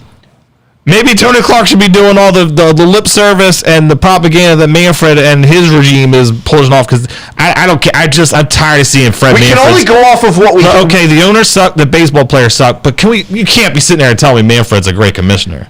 I'm not saying he's a great commissioner, but you can't put this all on him. If we knowingly, and there's tons of reports saying that this has come out. Even there have been reports at the Players Association saying, yeah, they gave us a offer. We didn't want it. What the fuck you mean you didn't want it? If they're willing to bend on this shit, you had 16 hours yesterday that you were flexing, and if they did, he said that they didn't say that this was the last and final offer, but if they did, at some point the one side's gonna go, I'm tired of arguing on this point, so here's our best shot. Here's the best thing that we can do. Go ahead. I'm going to save this conversation if we want to dive in deeper in the after hours. I don't want the depression. Because we got to talk a little bit of happy news, right? Or at least some potentially exciting news, specifically revolving around the Orioles, right? Not just MLB, specifically around the Orioles. Rumors broke yesterday of a potential big signing, or at least a big contract offer for the Orioles. As there is some real interest from Mike Elias and the Orioles on free agent shortstop Carlos Correa. Yeah, I mean, not surprising given the fact that he was there when Correa was drafted. He was part of that regime, part of that process, picking him out. There's obviously those ties. He likes what he sees. But there's to your point, a lot to dissect with this. The team was apparently considering 10 years, $350 million. It was going to be supposedly heavily. Whoa! You can't just glaze over this. Before it was 10 years, $350 million. The Orioles, right? Potentially rumored for a 10-year, $350 million contract around a player, where we just went down this road a couple years ago with Manny Machado, a homegrown talent that they didn't want to pay that kind of money to, right? Different regime. And they let walk. But full circle, and Adit in our chat room actually brought this up on Twitter the other day, and I thought it was a great point, that right now is actually a very similar time for the Orioles that the Padres were in when the Padres signed Manny Machado, right? They had a good farm system. Orioles right now are the number one farm system in baseball. They had a bunch of top prospects right on the cusp of coming up. Manny Machado was going to be that extra piece, that new veteran, that $300 million guy. Could Carlos Correa be that piece for us? And is it the right timing for this deal now? I love it. So I think there's a few pieces here, right? So obviously we know we need some help in the middle infield. So you're locking up a guy that we know is a proven guy. He's 27 years old, 6'4", 220 at shortstop, that big build type shortstop, right? Cal Ripken size. Yeah, we've seen him hit about the same. We've seen him hit okay, 277, right? 20 to 25 home runs. Stats to what Cal averaged. No. Yeah, I'm just saying it is. No. 20 to 25 home runs, 85 to 95 RBIs here. It is very similar to your point. Some fans completely against the idea simply because of the cheater piece here. It's just a piece of metal. You've got the fact that this is to your point, is a long-term commitment. The fact that he is a guy that is viewed by the league in negative light in some ways, but in other ways he is been able to do well. Maybe this is his way of, kind of getting away from the Astros and getting in his own, own book, so to speak, or writing his own book and writing his own chapter. I'm curious, what is your take on this? Because I look at this and I don't hate it, but it does tell me one thing, that we're closer than we thought. Yeah, that would be what it would tell me too. And what I feel and what I read about it and heard was, this wasn't a situation, and I'll go a little off topic to bring it back. This wasn't a situation where it was a random guy saying, "Oh yeah, Hollywood Brown's going to retire and go be a gamer." The guy that this guy had a check mark. This guy had a check mark. This guy, it is someone who would be credible, deemed credible. Yeah. Now, so that makes me say it's entirely possible that at least internally they would look at him and would want him. The player coming here and wanting that is completely different. Maybe, hey, he could sit there and say, I won my title already, and everyone that's in that front office I've already dealt with, I'm comfortable with. This situation looks good. You meet with, whenever you're allowed to talk to, you meet with this front office, everything seems real and on the up, and they tell you, look, I swear, this first year you come here, it won't be what you're used to, But that next year and a year after, you're getting right back to where you used to be winning baseball. That's the thing, though. Is he was there. He was part of the organization when they struggled in Houston. Yeah, right? He came at the end of it a little bit. He was losing. He was part of the organization and knew what was happening in that organization. Yeah. He was part of the tide changing for them. Exactly. So I think he's looking at that and kind of saying, okay, this is a type of deal, that comes in, and I could be that one piece, right, that can happen. I think it's something that's interesting to watch. I think I'm going to be kind of sitting back and saying, okay, when does this lockout happen, and what does it change with this contract? Because obviously whatever happens with that is going to potentially change some of these contracts that are potentially out there. But go ahead. I was going to say, I'll give my take on this really, really quickly. I do think that if this deal gets done, I'll be super happy, right? But I do think that this speaks volumes of where Mike Elias in this front office believes that this team is, because in my opinion, I really still think they're 1-2 years away from being a playoff contention type team, right? They got to get that top level talent here, and that top level talent has to prove that they can play at the MLB level yet, right? Carlos Correa would be a great addition to that, but you would think that the Orioles would wait that year or two before bringing in a contract of this size.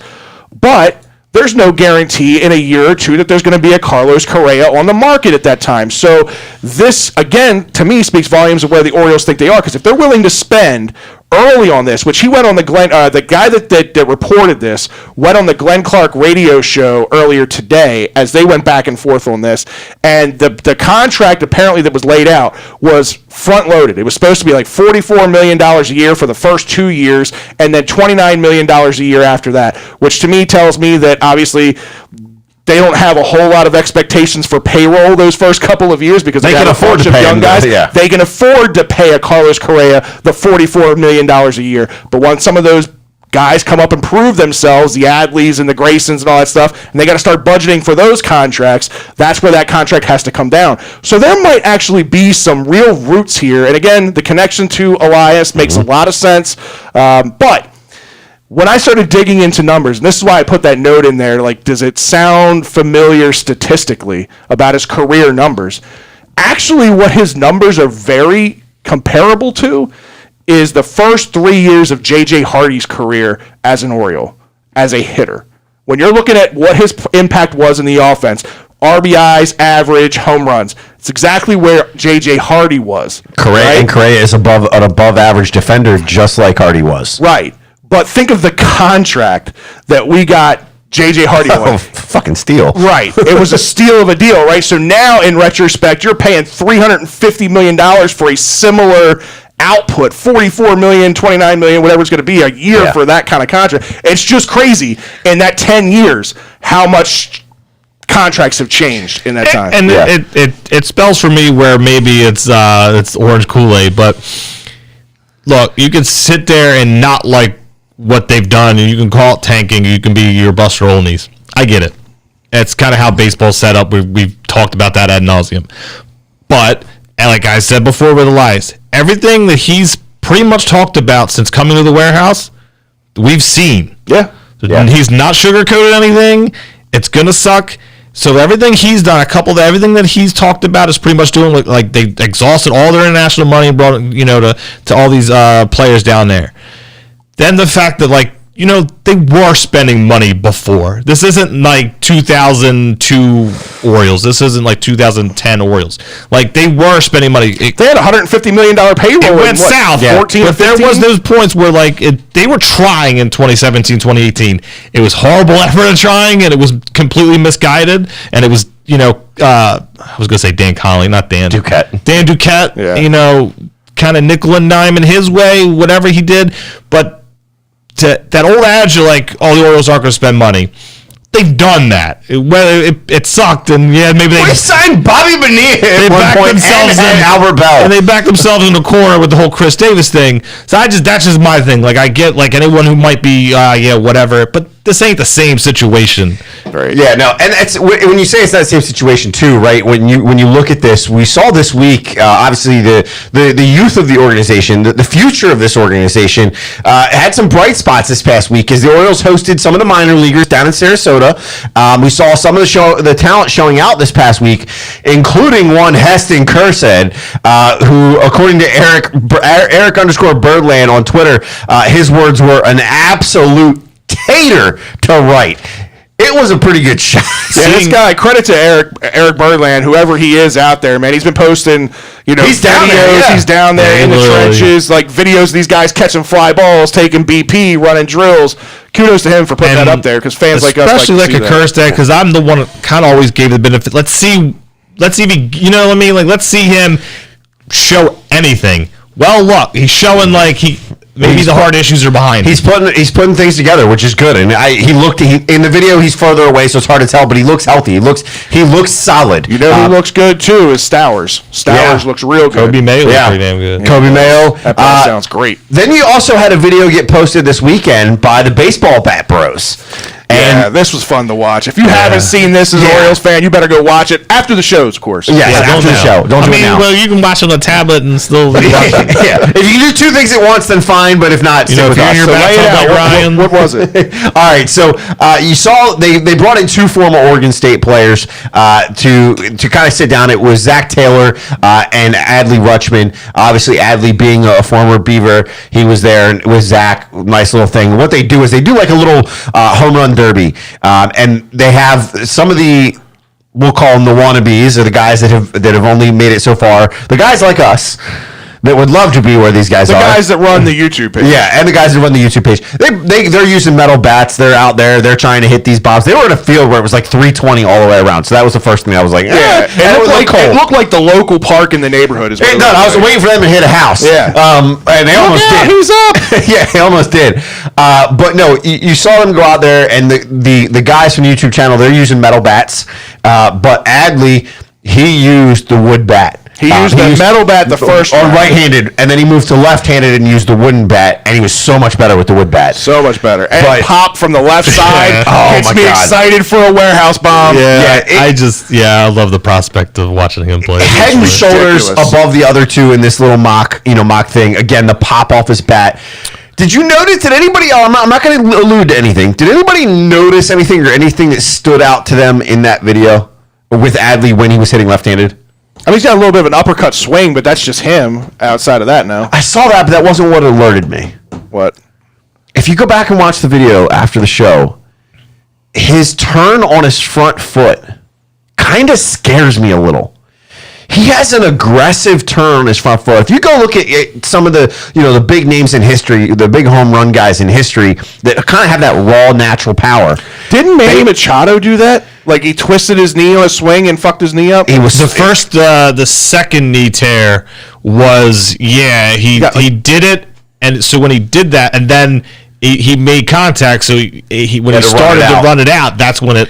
Okay. He didn't make it like 10 feet up. But this one is, it's not necessarily the knee. This is the ankle. His ankle, when he turns, it actually rolls almost like he's standing on his ankle. It's that crazy looking. Wow. You know, how your right foot is right now, that's how it looks. And it's like, ooh, and you go back and you look. I even started Googling like some guys that, we've heard comparisons on and just power guys. The only guy that I could find close with relative power and size that's a similar size was Mike Trout that did something similar, but it wasn't nearly as pronounced as his. Now, I know he's trying to hit the home runs here. He's doing it for fun. But it's going to make me, I am going to start watching. I'll pay attention, but that's somebody you don't mess with his swing. He's gotten where he's I don't want to mess with his swing, but I do kind of, I'm like, whew, I hope he does not do something to that foot the way that it was. Because there was one or two, he did lose his balance on one. Yeah. Because he was swinging outside of his feet. I'm like, dude, keep that front foot flat. Keep that fucker flat. So one thing that did come to mind while we're sitting there talking about the future, there's the MLB lockout. And the pro teams aren't playing, they aren't practicing, they aren't doing spring training. We're talking about the training we've seen these guys do. If you're not on the 40-man roster, minor leagues are a go. Yep. So definitely see me at minor league games. And Bowie and Aberdeen, when their seasons are ready to go, they're ready to go. Now, fortunately, you get to see Rutschman, Kerstead, Mayo, pretty much everything we've already did. Yeah. Grayson Rodriguez. I mean, half the guys that we signed in the offseason. Bummer that bothers me, Adam, just the stickler for me is the guys that I like that are a little bit less not less heralded, but that underneath that are our top 100 prospects. DL Alls on the 40, he ain't playing. He's still coming back from injury anyway. Yeah. Kyle Bradish, Kevin Smith, two other young arms that we're intrigued by. They're on the 40. They're not going to be able, you know what I mean? So at least, I just wanted to at least point out, I can understand not wanting to get into the minor leagues, but look, if they ain't playing for the first month and you knew they were coming back on May 1st, hey, in April, get out, nothing get out, but you keep track of all these minor league games because they're playing minor league games. I'm sure there's conversations through the agents of, hey, can you make, let's make sure that he's healthy. We want to see him when he's there. So, interesting comment here by Adi. Good question. He says, who's the most likely prospect to get traded in this scenario? Mayo, Westberg, Henderson, Norby, or Vavra? Because there's an influx of talent there at similar positions. They're probably not going to keep all of these guys. So if you're trading guys for other pieces, who would be your likely piece out of that?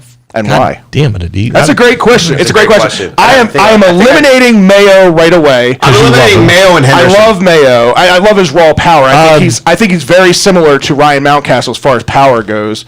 I'd say it'd be too early on Norby. Westberg would be between Westberg and Vavra for me.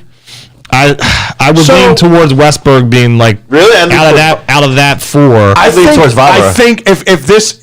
But we're down to those situation with Carlos Correa happens, right? I think Henderson becomes expendable because I've seen him in person, and defensively he has not impressed me. Offensively, he's good. He struggled a little bit when he got to Double-A. He is. You know so he's going to be another corner infielder. Yeah. He's not going to stick at shortstop unless we just don't have a Carlos Correa or a free agent signing. So I think in my opinion, if I had to pick somebody from there, not named Vavra or Westbrook, I'd probably go Henderson. And Henderson would be the one to be in the trade would be the one drawing a bigger than the other guys we were talking about. He's definitely going to draw them out. I just think of those guys outside of Mayo. To me, it's Mayo and Henderson as two guys that have probably the biggest upside to them and showing the most as we've seen them so far. Mayo is almost untouchable. In my opinion. Agreed. I'll agree with that. Last thing is you actually brought this up in our chat about the off-season signing for the broadcast that may or may not happen now. Who knows? Whatever it happens. So Kevin Brown is signed on to be the full-time play-by-play broadcaster in 2022. You'll see the rotation of Ben McDonald, Cakes, and sometimes Dave Johnson doing the color. So, there'll be 130 telecasts. The rest will be split between Garceau, Jeff Arnold, Melanie Newman. I like. No offense to Garceau, for me, he's getting old, man. It's just time's it was a little bit too late to the party because it was he was on the radio and then. Well, the whole reason they brought him back was nostalgia. Yeah, right? You're trying to appeal to the nostalgia. They got rid of a lot of other nostalgia pieces, but they decided to keep Garceau. Yeah, not very good. But Garceau takes you back to the HTS sports days. Yeah. Well, Kevin Brown's better. There's a lot of I'd rather see ahead of him, but then. Which this bothers me, but not like it sticks in my craw. But they've been doing the road broadcasts have been remotely, kind of the COVID situation the last couple of years. That's sticking. So to me, that kind of blaming COVID's kind of bullcrap anymore at this point. It's a money saver. I think it's a money saver. I don't know how many teams are kind of doing that same thing to pick and compare, but at least it is something that we can at least bring up. If that's kind of an isolated thing that So they're one of 5 teams doing that. Then it's kind of come on. It could depend on their contract, right? Because a lot of those people are more so. What's the word that you're looking for when you do something on your own? Freelance. A lot of those guys, they're under contract, but they're freelance, so they still have to. They're doing their own taxes. Yeah, Jeff Arnold does. Yeah, they have to do their own taxes. They have to. They're responsible for their own travel, their own. Lodging and everything. So if it's built in their contract, I get that. If it's not, then there's really no excuse. Do you really think it impacted the game day experience, having them do it from Camden Yards and not on the road?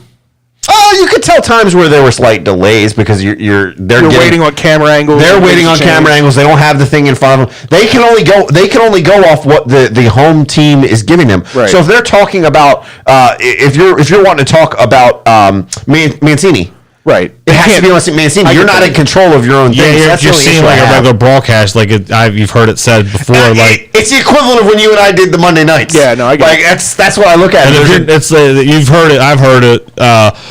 It's a lot easier to call a game when you're looking, you're feeling in the atmosphere, the thing, you're seeing the whole field from where you're at. It's the perfect vantage point. And you're able to communicate to, hey, give me this camera angle. Hey, give me this camera angle. You get whatever their fucking camera guys are giving you. That's all you get. Like, if you've heard anything of snippets, you can go and find out anything from John Sterling with the Yankees.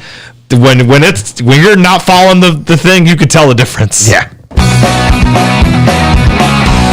All right, it is time for this week's rundown, and Fred, we'll stick with the baseball, and we're going to throw it over to you first. All right, man. Yeah, stick with baseball. On Monday, Derek Jeter and the Marlins have decided to mutually part ways as he's going to end up stepping down as CEO effective immediately.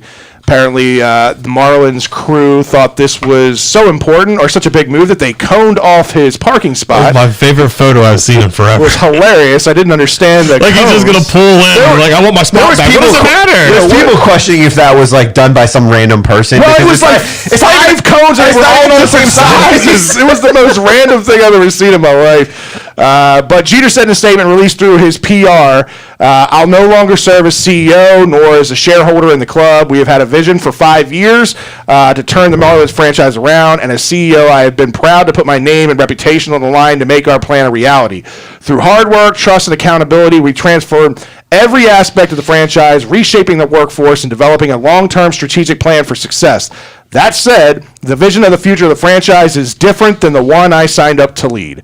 And I can understand that, right? If you signed up for something with a clear path and that path is now changed and it's not to your agreement, I can understand. Derek Jeter is somebody who has a strong reputation within the Major League Baseball community, but this is his first front office job. You don't want this to go poorly because it's a direct reflection on you. So at the end of the day, if they're not agreeing to go in your direction, I'm out of here. And if you look at the payroll during his tenure there, when he started at Purchase, it was $151 million.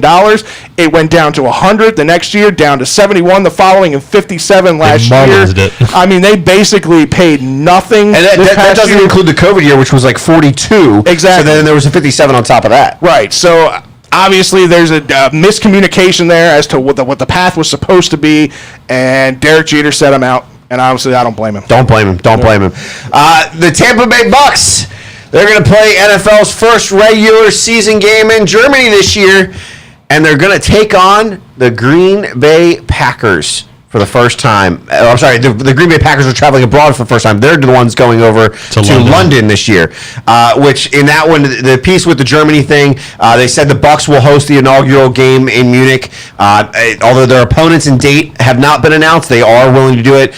They did come out and say this is a historic game will play a crucial role in the NFL's efforts to grow the international footprint while allowing us to directly engage NFL fans in Germany.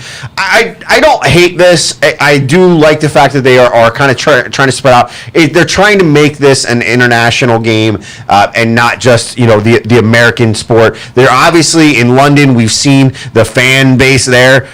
They've loved it. They loved it when they showed up when the MLB came there. It's something different for them, especially for them. They're looking at it and seeing it comparison to rugby for a lot of them with football. So for them to turn around and really be interested and continuing to see the international, I get it. I probably would say it'd be better as preseason games, not in-season games, but that's just my opinion. But yeah, it's going to be interesting, and we're going to talk about in the 2-minute warning the Green Bay Packers' latest move in promoting that piece. Drew, what do you got? So I know we're in March, but March Madness is definitely right around the corner. We're getting close to the individual conference tournament type for the titles. So pretty good. So, for a first time in men's college basketball history, every single one of the top 6 teams lost on Saturday night. It's crazy. And Thank add God that to happened it, before we went to Vegas. yeah, I know, right? Add to it, I mean, it was 7 in the top 10 altogether because Texas Tech also lost. But you had number 1 Gonzaga go down to St. Mary's. St. Mary's was ranked 24th, so you know it's kind of like those two. If you don't really know, those two are the best of that conference. 9 times out of 10, they kind of both make the big tournament. It jumped St. Mary all the way up to 16 with the win. Arizona lost to an unranked Colorado. Auburn lost to a ranked Tennessee. The SEC is looking really good, has a lot of ranked teams. Purdue goes down to Michigan State. Michigan State, you know, they're a stalwart. Kansas down 10 to Baylor. Baylor went from so Kansas was number 5. Baylor went from 10 all the way up to the 2nd spot in the AP poll. Big jump. That's a big jump. Now, you know, a lot on your shoulders now. And then Kentucky also went down to Arkansas. It was really cool to see that, like, because it just has March is around the corner. It feels I know we had March Madness last year. It was some teams, you had a couple situations. I think some teams couldn't make it, so that, you know, they lost out on going. But at least you know you're going to have that real feel of March Madness again. You know what this tells me? This tells me that the transfer portal is doing what it's supposed to do. It's making the competitive balance of college basketball better. Yep. James, what do you got? I got. Did you guys see the John Morant buzzer beater? That kid is a freak. Yeah, he is so fun to watch. And, like, he's flying all over the place. He's a freak. Yeah, he's got some raw talent. Like I didn't picture it, but with 4 seconds left, it was 0.4, wasn't it? 0.4 seconds left. You literally and off by 9. That's all he did. At the half, Steve Adams heaved up. Well, you know, he's heaved. He looks like fucking Aquaman fucking throwing the ball. Threw it past half court, and then John Morant in the air caught it and threw it in, and it went in, and he scored. Volleyball-esque. Yeah. And he scored 52 that game, which is a career high. Franchise high. Yeah, franchise high. And then he also beat the Grizzly 118 to 105. I mean, the Grizzlies beat the Spurs in that game. Yeah, the Spurs. He also had an amazing dunk in that game, too. It was like in triple coverage, like 3 guys there. He just dunked over all. Yeah, that was before all that. Pretty sure he had back-to-back huge games like this, too. He dunked over. Yeah, he's out playing the Grizzlies soon enough. that guy's going to get paid, dude. 2-minute warning. Yeah, I got to hit that button, don't I? Oh.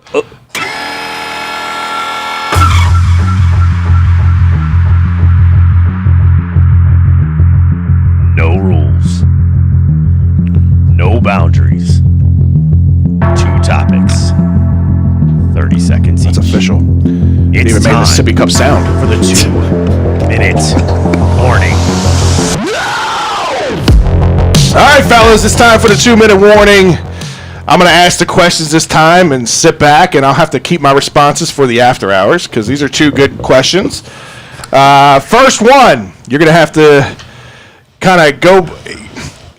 Just listen. Packers, we just talked about it, right? The whole London thing. Released a promo picture for the upcoming game, but strategically, or maybe not strategically, who knows, left Rodgers and Devontae Adams off the picture.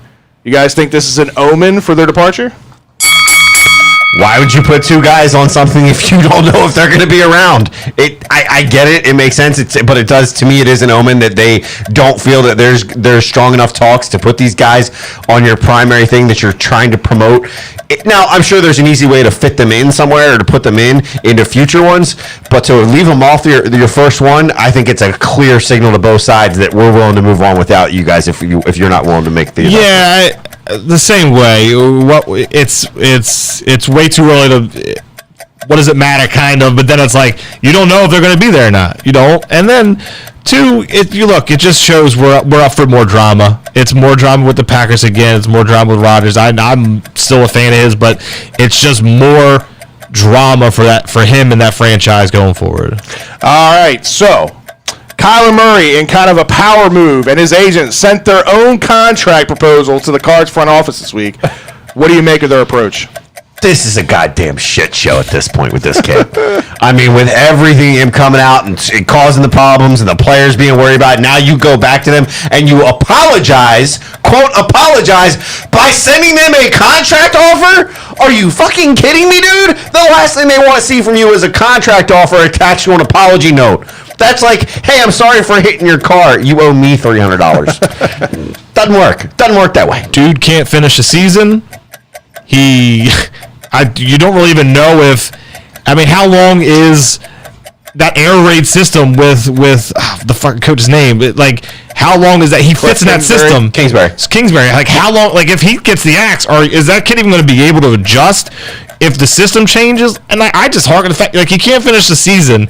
You're in the playoffs, you blow it, and then you're the one making demands, and then your little note is all in caps. It's like, fucking, what are you? This isn't 11th grade. We're going to talk more about this. We got to talk more about this in the after hours for sure. He's 2. He's about that size. He's about that size. Get a Wyatt to run for his money. Oh, man. Well, we appreciate you guys tuning in again with us this week. Fred trying out the producer chair over there. Told you he couldn't keep his mouth shut. I tried. More shouldn't. No, he shouldn't either. You're right. But we appreciate you, Drew, over in the driver's seat this week. Fun as always. And we'll talk some more here in the after hours. James, thanks for joining us as always too. We'll remind you, check out the website, www.birdlandbs.com. While you're there, you can check out all the episodes. You can learn about each of us. You can get yourself some of our gear. And don't forget the latest episode of Shell and Tell, also on the website. Go check that out. I know the guys have been working hard with that. You can also follow us on bigplay.com and through all of their social media pages. But make sure you go to our social media accounts, Twitter, Facebook, YouTube, Instagram. You name it. At Birdland BS is how you find us. Make sure you like, follow, subscribe, share while you're there. Become a part of this Birdland BS Nation we got going on, because we love having you guys in the chat room, commenting, sending us stuff. We're kind of popping in spaces on Twitter here and there, so make sure you look out for us and give us a follow while you're there. If you want to hear the audio version of the show, you can find it on all of your social media platforms. I'm sorry, all of your podcast platforms. Okay, I cannot get my head straight today. All of your podcast platforms. Make sure you subscribe. Give us a 5-star review while you're there. And if we're not on the one that you're listening to, let us know. We'll try to figure out a way to get on there. Thanks for tuning in as always, guys. For Drew, Fred, James, Ryan, who's at home this week, apparently in his bathtub, and myself, we'll see you guys next week. See ya.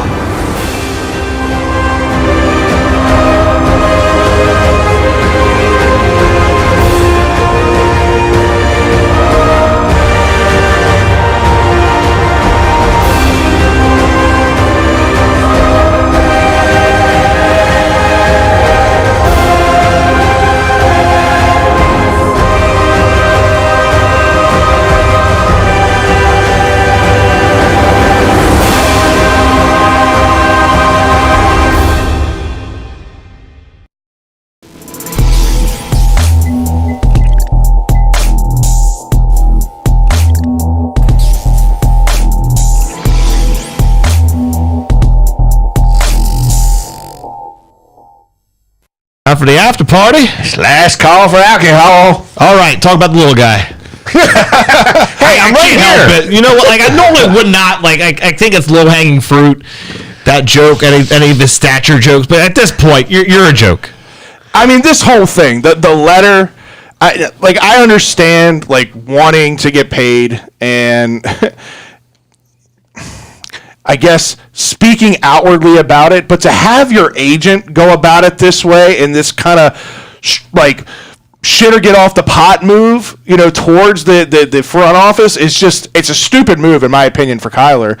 And it looks bad. Not only that, you go through all this thing to get this letter together, and then you have a misspelling in it, right? I know it's stupid and it shouldn't go. The font's terrible in it. Like, the whole thing looks bad. It's all capitalized. Like, the whole thing is just a bad look. And this just goes right in line with everything that we've heard about Kyler as a person. I get it that he's got to promote himself, right? So he's got to do these things, but these are things to be held behind closed doors. You didn't need to make this public and send this out to this way. It's ridiculous in my opinion. It's not like I could get being worried about your future, and even then this didn't work against Dak necessarily, but I can see you looking at a situation like Dak where he got towards that end of that rookie deal and he got hurt and everything became in doubt. The Dow still ended up paying him, whether he would have got paid more or not without the injury is beside the point. It's like, just in my mind, I haven't heard anything. It's not like Arizona gave you a reason to go out and do it. I compare it to Russell Wilson. He has passive aggressive, like, well, no, I don't want to go anywhere, but if there's these 1, 2, 3, 4 teams, at least that guy has been there, done that. He's a Super Bowl champion. They should have won a second one. He's proven. He's then became the focal point, and I'm not, the way he goes about things isn't necessarily good, but at least you could almost, if you took these two situations, was kind of where it feels like a little bit, at least there's a leg of stand up on that. Like, you haven't finished the season in your career. Yeah, well, you choked in the playoffs, and now I'm making demands. And that's the other thing too, right? Is that you got to look at it, and people are there's a lot of people that do point the finger at him as being almost the sole reason that they had the struggles that they did in the playoffs, and that he struggled. He wasn't willing to adapt or listen to what people were telling him to make the adjustments. There's a lot of stuff that rumors that are flying out there, but the problem is there's a lot of fingers pointed at you. And what you did was you did the whole thing of, oh, well, I'm going to point the finger at this and this and this and this, and then I'm going to tell you you're wrong. And like I said, to me, it's so cool of hitting somebody's car and then going, oh, how about you give me money to fix my car? That's what happens when you have a midget as your quarterback. He has that midget syndrome. He's got to be like at the center of the attention. But two things I want to bring up that I thought we would probably talk about, at least one of them, is one dumb thing about New York. I don't know if you heard, New York is allowing Kyrie Irving to come back to the Barclays Center, even though he practiced there and all that. But he's allowed to sit on the court with no mask, but he can't play in the game. Yeah, and then I also saw, because I just saw something yesterday that said that the New York City mayor said we are not making exceptions for Kyrie. Not making exception. But the exception is he can be in the building, but he can't play. That's how dumb this rule is. So, like, he's sitting on the... Okay, but that's an exception, is it not? No, because they lifted... He's still wearing a mask. Yeah, they lifted... On the court, you wouldn't be wearing a mask if you're playing without a mask on. But he's allowed to be in the arena because he's wearing a mask. But he's not allowed to play because he's not vaccinated. Nothing has ever made sense about this whole mask mandate. That's just like, and I didn't really know because I've said it before. The NBA takes a back burner to me.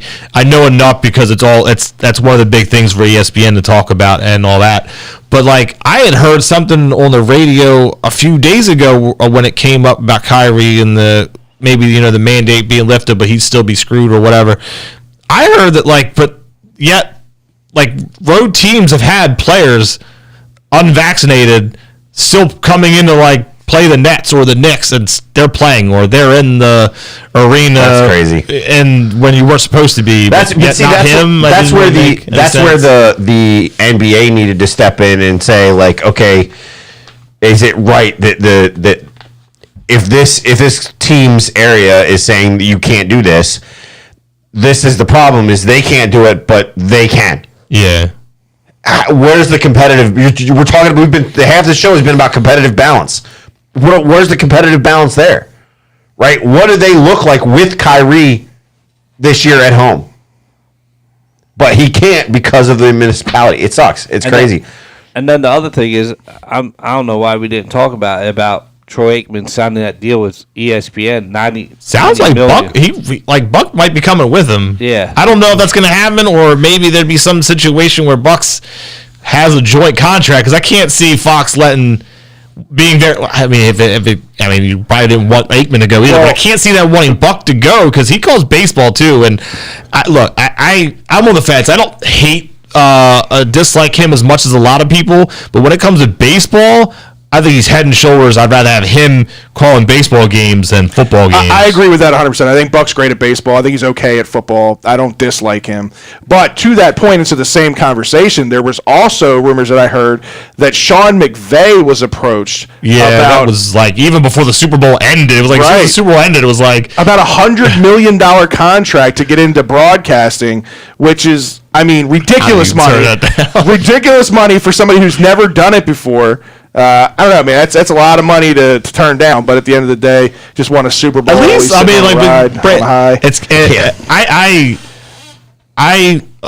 annoys me, but what ESPN has been trotting out there the last few years, automatically, I'd rather have him I mean, I like watching the Manning cast, but that's cool. But then you're also it's kind of muted. Like you're really not. Sometimes you don't feel like you're in the game. Now, some games it's kind of worth not being in the game. You'd rather watch the Mannings chit chat with Snoop Dogg and whoever the hell else. But as long as it means ESPN is trying to improve that product, because sometimes it's just not worth watching. It's rough. So I apparently missed this yesterday or this morning.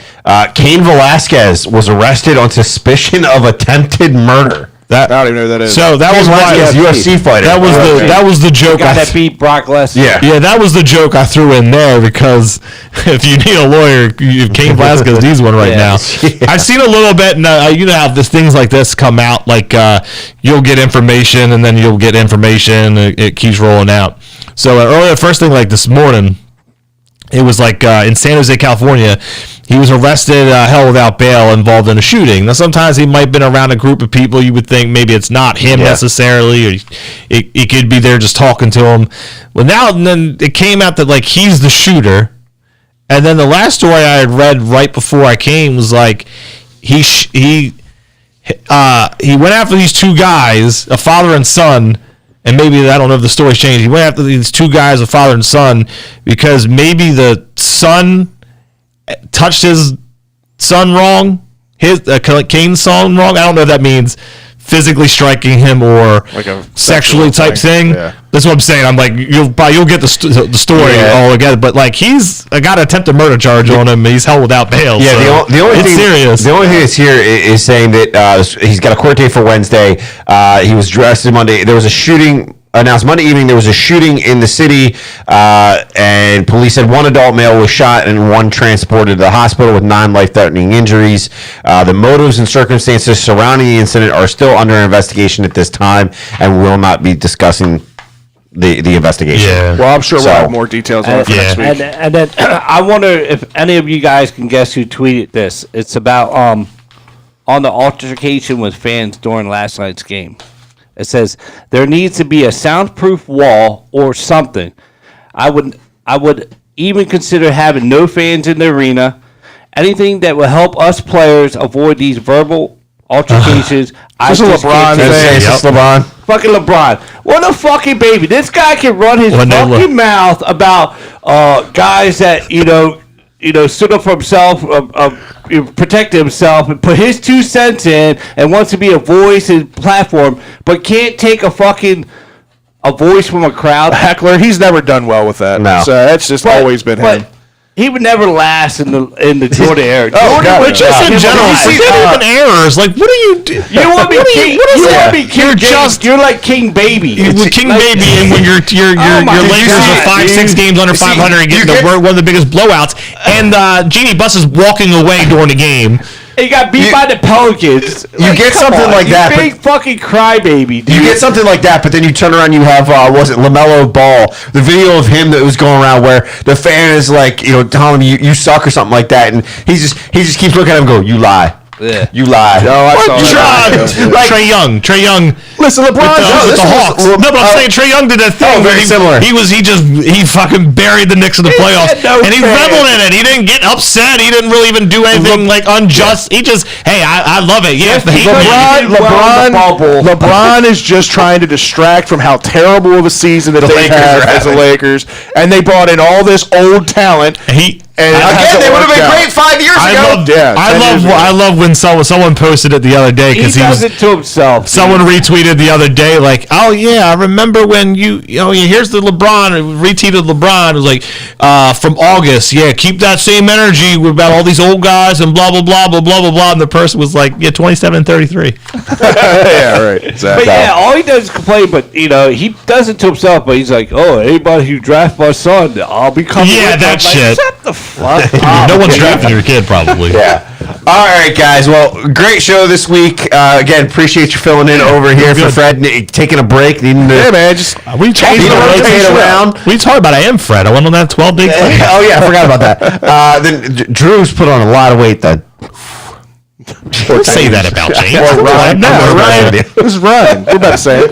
Anyway, make sure you guys check us out. We'll see you guys next week.